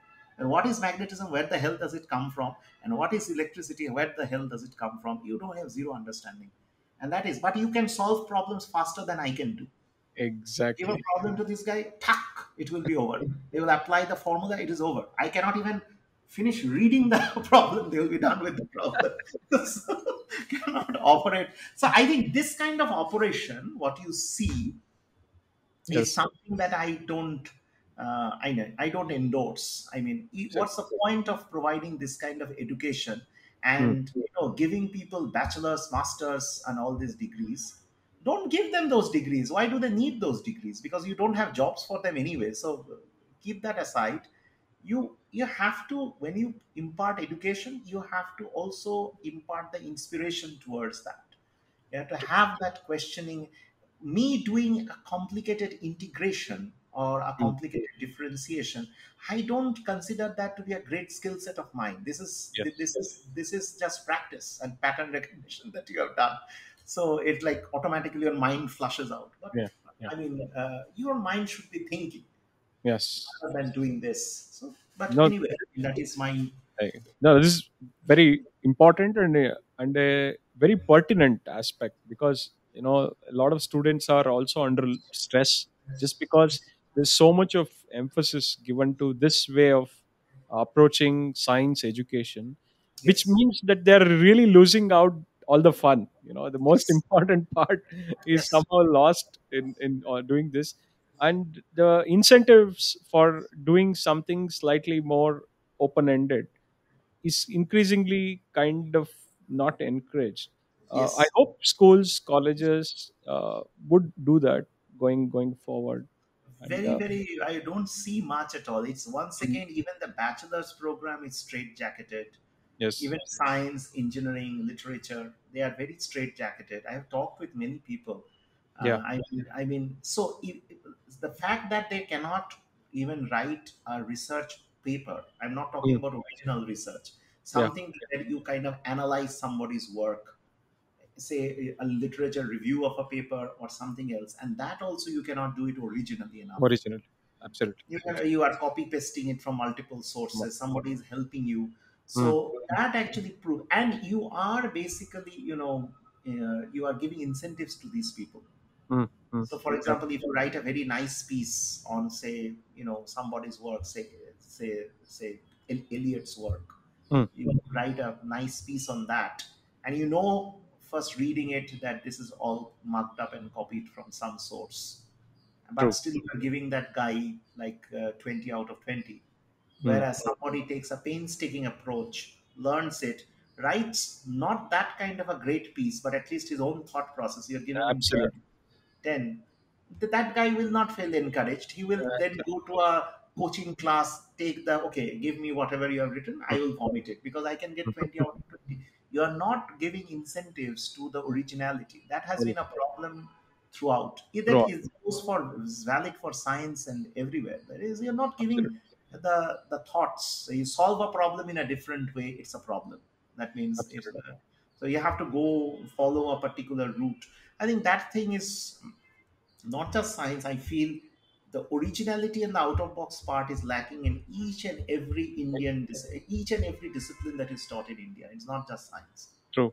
True. I mean, the fact that you are unable to produce, out of the box creative people is Mm. just because of this reason. You are not encouraging them to do the right thing from a very young age, no matter how crappy it might look, but it Yes. is still an original piece of work. Original. Exactly. that Exactly. is that is the thing. Yes, still it is original. It's not yours or mine that person has copied and vomited. I'm I'm just kind of sick of looking at, always Mm. this, Mm. even research papers. If you look at the people who are coming, who ask for project associateships, has Yeah. got research papers. You look at the research papers. What are those research papers even? Mm. I wrote somewhere in Facebook, I think that, Indian colleges and Indian universities, they needs to be tired. I am not kind of demeaning the colleges which only teach, Mm. right? Mm. Because teaching is important. So you should Yeah. have professors who only teach. All the respect for them. But you have also professors who do research. Yeah. You're asking a teaching faculty to do research Mm. where you Mm. are not giving him any facility. Facilitating. Yeah. That will lead to proliferation to these abnormal papers that you get in paid journals, and Absolutely. all these fake journals and stuff. Like, Mm. you are opening the gate, you are making them to do it. If you Mm. remove that constraint, they won't do it. As simple Yeah. as that. They won't do it. They Absolutely. will just say that, okay, I'm happy with my teaching so long as I am respected in my community. Mm. Mm. And you need good teachers. You are Absolutely. respected among the students. I'm fine. Why do I need to go and work out something original? I can You can ask those teaching faculties to develop, what we call new teaching pedagogies, Exactly. Exactly. new There can teaching. be innovation even there, even in Yeah, the domain of teaching. Yes. the learning science, that is I mean, a key area. They can be encouraged to do that. Instead of doing absolutely. this, right? Absolutely. This is very interesting and important. We'll now shift to Saptarshi as a person. It's Yeah, yeah, also equally interesting. yeah. Saptarshi, I've also seen that you have a deep nostalgia for Bengali culture Yes, and yes, movies, and I also seen you on Park Street pictures, especially with your right. friends and some of the things. I can see that you have a very deep cultural root. You love Jadavpur University, I know, because you keep talking about it on various platforms. That probably gives you a very deep connection to your roots, right? Yes, That is it one of the does. reason why you do that. Can you give us a glimpse of your interest in terms of the uh, either the arts, either the movies, or some aspects of Bengali culture which you have had deep connection? Give us a kind of a glimpse of that. So the Bengali culture, I used to read. Reading is a habit that we had from a very young age. Most of the people of my generation will have that. They Yes. will love to Yeah. read, right? True. And reading means Bengali. The Renaissance. If you look at the Renaissance, so this is Rabindranath. So there is the Tagore era, and then Mm. you have the Renaissance. Because if you look at Tagore, for example, this I say, I'm not a Tagore specialist, but this is from my own personal experience. It Mm. is a lot surreal. That means he won't write the things in a realistic fashion. That means Mm. if a person is dying and in a famine, and what he's eating, how he's leading his life, that you won't get in Tagore. You will get a Mm. romanticism, you will get a surrealism, and you will get a deep philosophical insights into Tagore. Insight. So once you read Tagore, you will find, what I feel is that for every mood that I have, Mm. sadness, euphoria, there's something that he has felt or something that he has realized. How he has realized, I don't know. Great people, geniuses have their own ways of realization. He has done that, and he has penned it in a way that, that lifts me. It kind of rhymes with my thoughts. So what I do is that I do recitations. Nice. Vocal recitations as a hobby. So not for anything else, just for just for my solace, that I recite For, a lot of for poetry. our listeners, Solace also, can you please recite just Oh, couple of, okay. Yeah, please? yeah, yeah, Yeah. yeah. So for example, I mean, okay, let's. I will while I talk, I will bring out the script Uh, of yeah. one of them. Okay, so the whole part is that recitation is something that gives me the solace, and it comes from a very, once again, a deep understanding of reading poems, pieces of Rabindranath, and then you see what we call a realism setting in, like Mm, the mm, next generation, Manik Bandyopadhyay and others. You mm, see that. So I've studied Bengali literature in its entirety. I mean, mm, current literature, of course, I'm not aware, the last 10, 15 years, but mm, before that. So it gives you that, and because you get that deep philosophical connection with these kind of writings. And Calcutta being the place where I grew up from a very young age, oh my God, I'm awestruck with that particular city. You can talk whatever you want about that city. It is not in good shape. Well, the political scenarios are sometimes damaging, but the mm, pulse mm. that you feel, okay, as you Absolutely. walk through the streets, as you walk through College Street, or you walk through Jadavpur University, even Presidency these days, and the people that you interact. I will give you an example of an incident, and this Uh-huh. shows. I was Yeah. taking a metro Uh-huh. from Korea all the way up to Park Street at Okay. one day. I mean, several years. So I was with my cousin, and we were conversing, and we said that why don't they have a metro station in the name of Satyajit Ray? They have Mm, it in the name of Uttam Kumar, who is the matinee idol of Bengal, was the matinee idol. mm, So a guy who looked like a very nondescript guy. I mean, he mm. looks like that he's a very, very average Bengali. Uh, He started giving me reasons why that is correct, why there should not be a station in Satyajit, and it was deeply articulated. I mean, it's not like a wishy-washy kind of an argument. And nice. then he talked also about Rabindranath. He also talked about Najrul and others.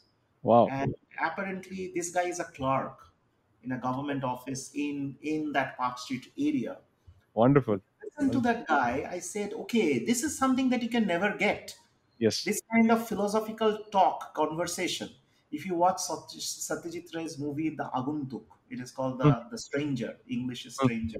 So mhm. there is a line that uh, adda means conversation, like what you Conversation. and I are having. You can have Yes. it with multiple people. Yes. If you don't just do only criticisms, Mm, mm. if you do adda at a high level, Yes. okay, this is exactly what promotes, what fosters greatness in everything. And Nice. that happened in Bengal during the Renaissance period. And Mm. during that period, you also see, SN Bose, MN Yeah. Shaha, Raman was there, Yes. everybody. Look at it, they talked.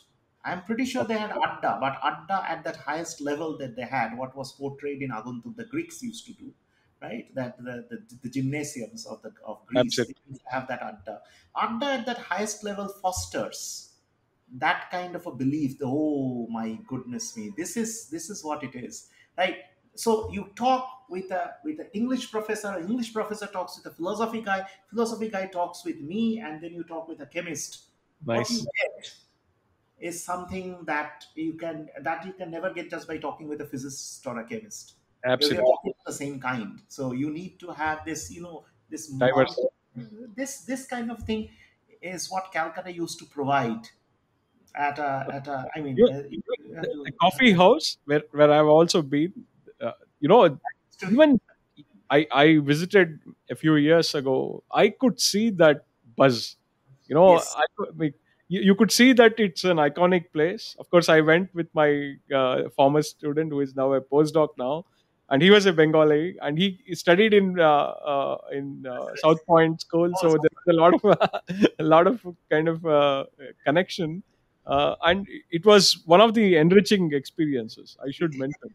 is, it is. I mean, you have to be. I mean, because I have born with that kind of a feeling, so Mm, I keep going back to Calcutta. Of course, I cannot stay there for other reasons, but I have to go there to feel it.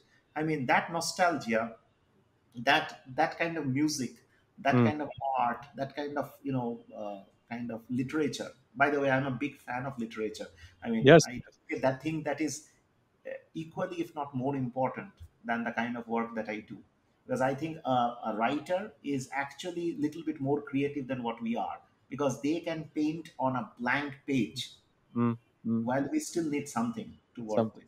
Something. Saptarshi, I have had interaction with few scientists. Hmm. This is something a lot of them tell.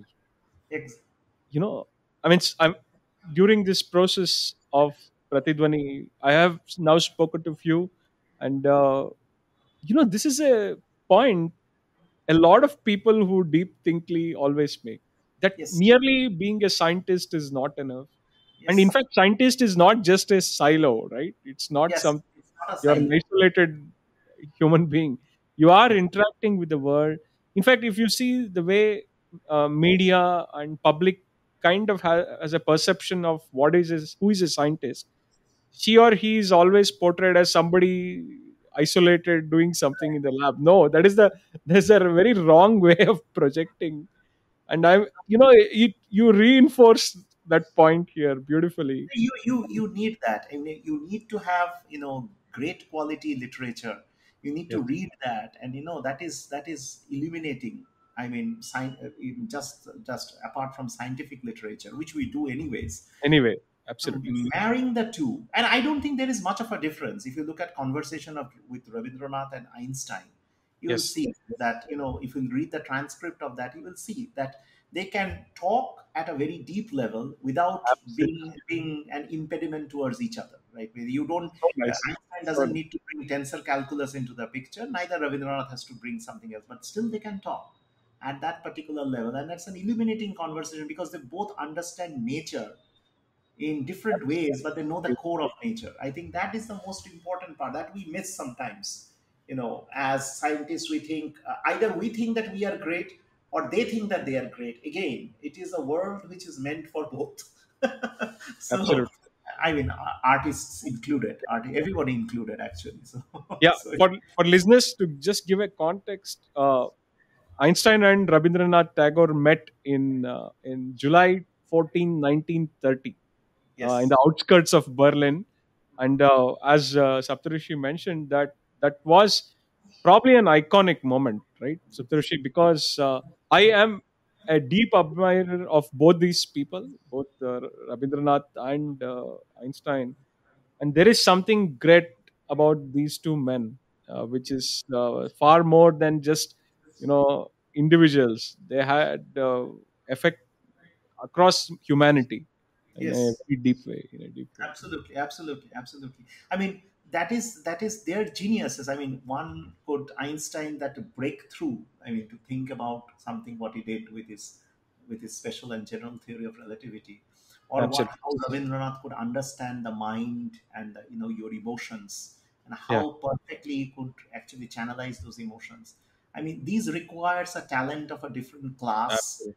and it requires nurturing these kind of talents. I'm talking about that where is the next Einstein and the Rabindranath?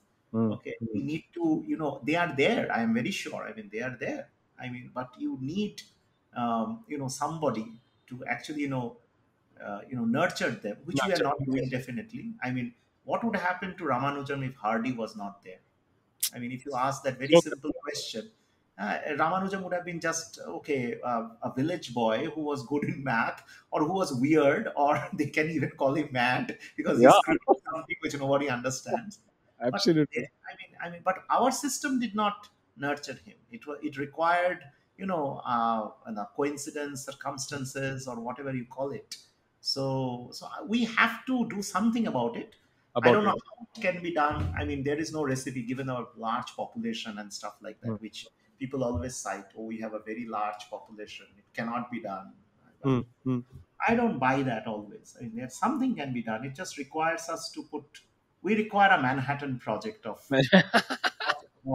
teaching and education, right? And Education. something will come Absolutely. out of it probably. So that is why I believe we need a Manhattan project, right? That kind of Yeah, a focused project. absolutely. Absolutely. Beautiful. Yeah. Beautiful. So we will now move to one of the segments which is my favorite, where I ask my guests to speak in their mother tongue. In Sure. fact, I would request you to say a few words about your motivations, your interests, and your research, and also the couplet what you promised us to recite, Yes, which will I will do that first, a couple of yeah, stanzas, and yes, once we are done with that, two stanzas because it's a rather long poem. Okay, yeah, but it's yeah, there on Facebook, the full one, so yeah. anybody interested can listen. Okay, so yeah, so this is in Bengali. The name of the poem is Obhishar by Rabindranath Tagore, or Obisha, Rabindranath Obhishar, Obhishar, Obisha, Obisha.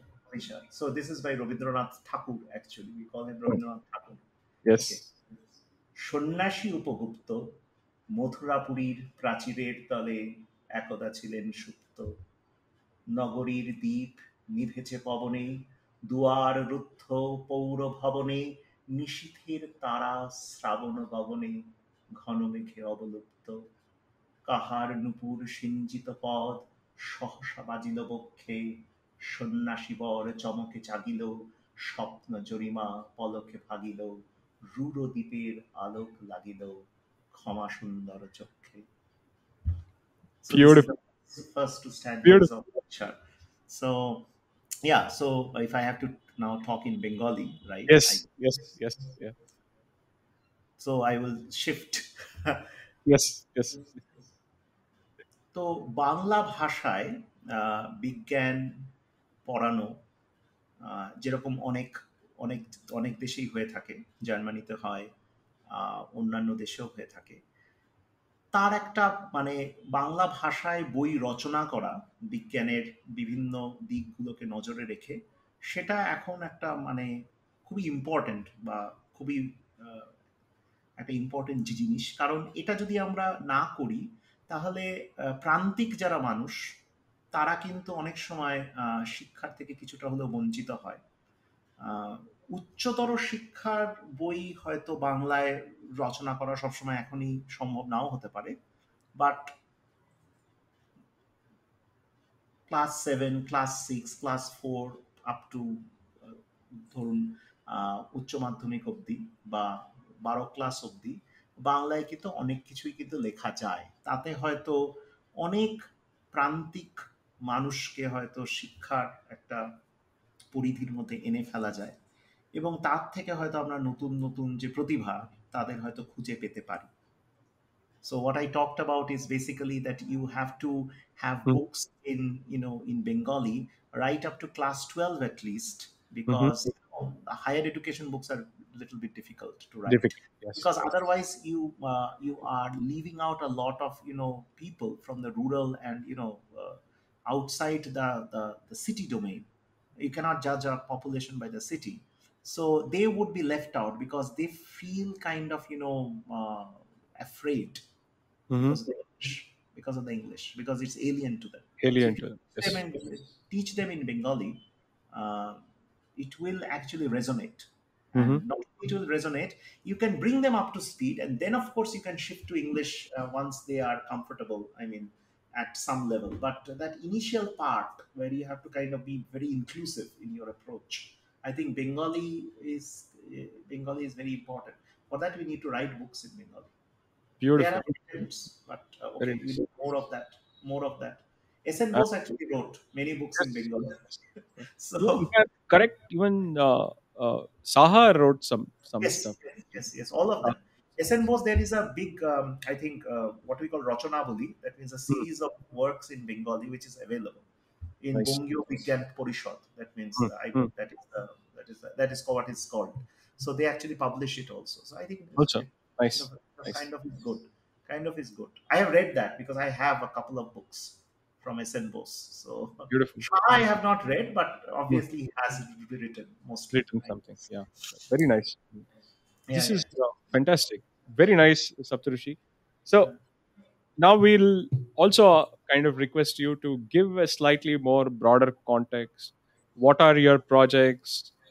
What are your plans? How do you want to go about your thought process in in taking your research in future? In what directions are you thinking now? What are the things you are working on? So okay, my principal aim, I mean, my long lasting aim is to develop certain universal models. Mm, Uh, I mean, from an experimental perspective, also mm. universal models of the transport processes in droplets. So I Nice. see a lot of similarity, and it is true all over, as I said, of different environments, different classes. It's almost like a unification theory, if you Mm, call it, mm. in a mini unification theory in our own perspective. Perspective. So if you can bring them together, at least the fluid mechanics part of transport, if we can join them together, droplets of different classes, different applications, different contexts, different Mm, forces, still governed by the basic transport phenomena. If you can come up with a certain universal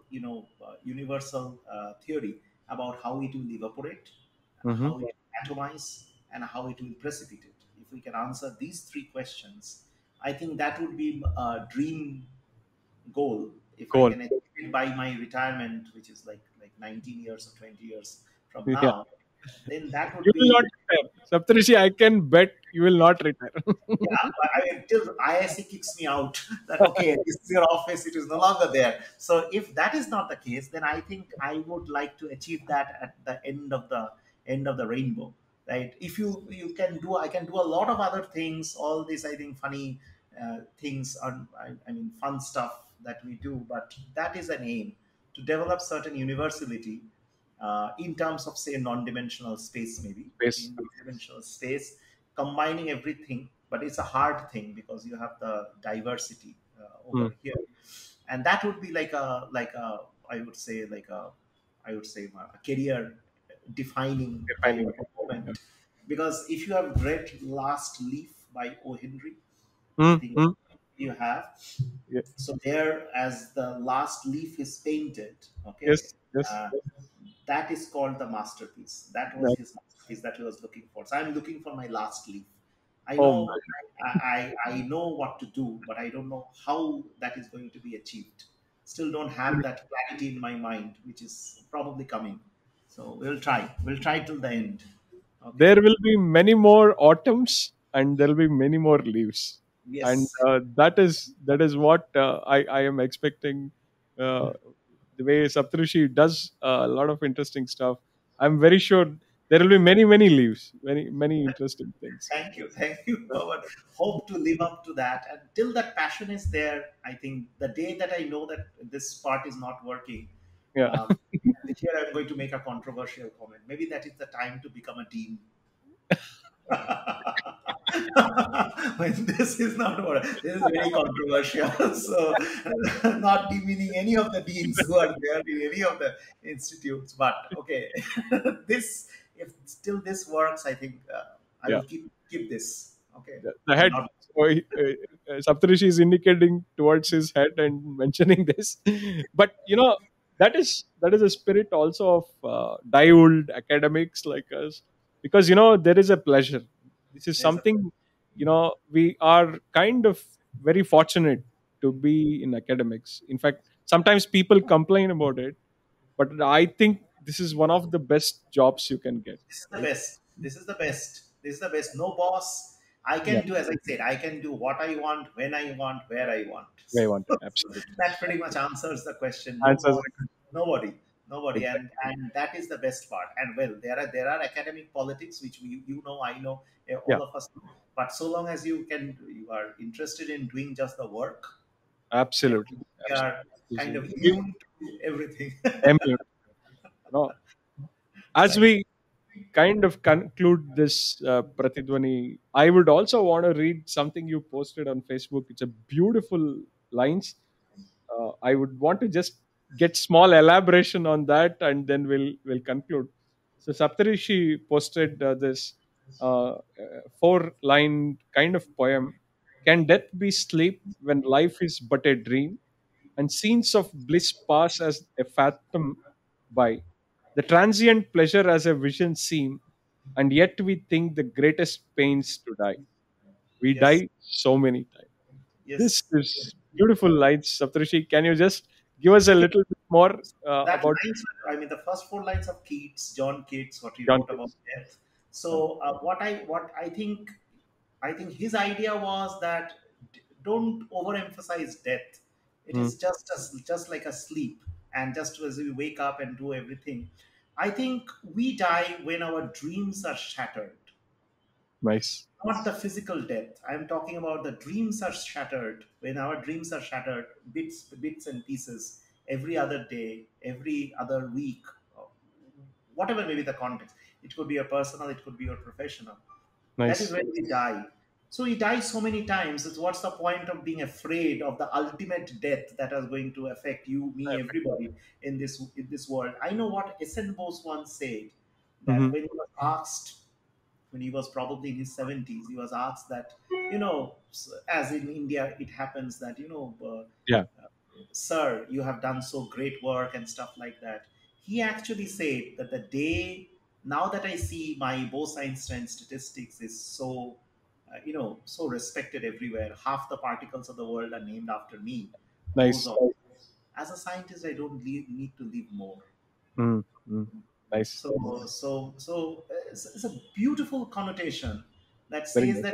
that I am just living because my mortal self, my Mm. heart and lungs and all these things are functioning.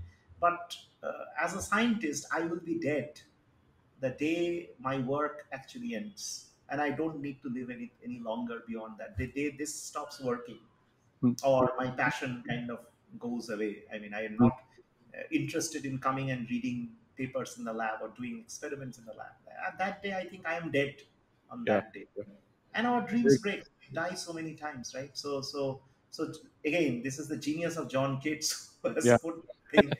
And I thought that it's so apt. I don't know what he exactly meant, Yeah. but I think I mean this. I will take this as my interpretation of Yes. Keats. That is the power of poetry. Yes, that's the power It of is poetry. You can multiple interpret it. interpretations, and the It's way you possible, can adapt it to your own thoughts. right? Right. That's a beautiful thing. This is all that I mean this is what it is. I mean, there is, so you see the connection, that the philosophical connection that we have Yes. uh, Yes. with everything around the world. Because science is philosophy, philosophy is science. Whatever way you look at it, it's all one and the Absolutely. same thing. And creative thinker that is there everywhere. So yeah, I Absolutely. mean, that's how things actually should work. Yeah. Wow. This has been one of the most illuminating discussions I've had. You know, Thank you. people think that I'm trying to actually facilitate a mechanism for people to listen to uh, scientists and some very good thinkers.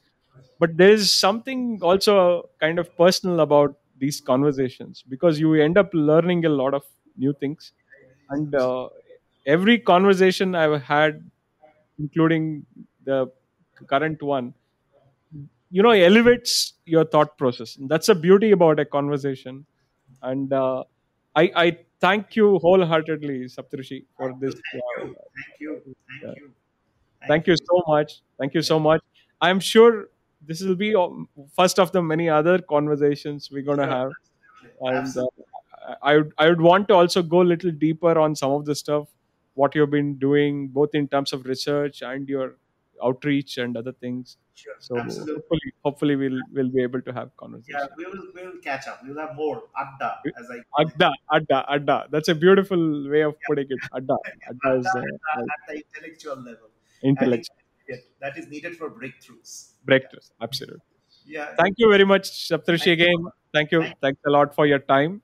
thank And this you. is Pratidwani, where we try to humanize science. Thank you. Thank you so much.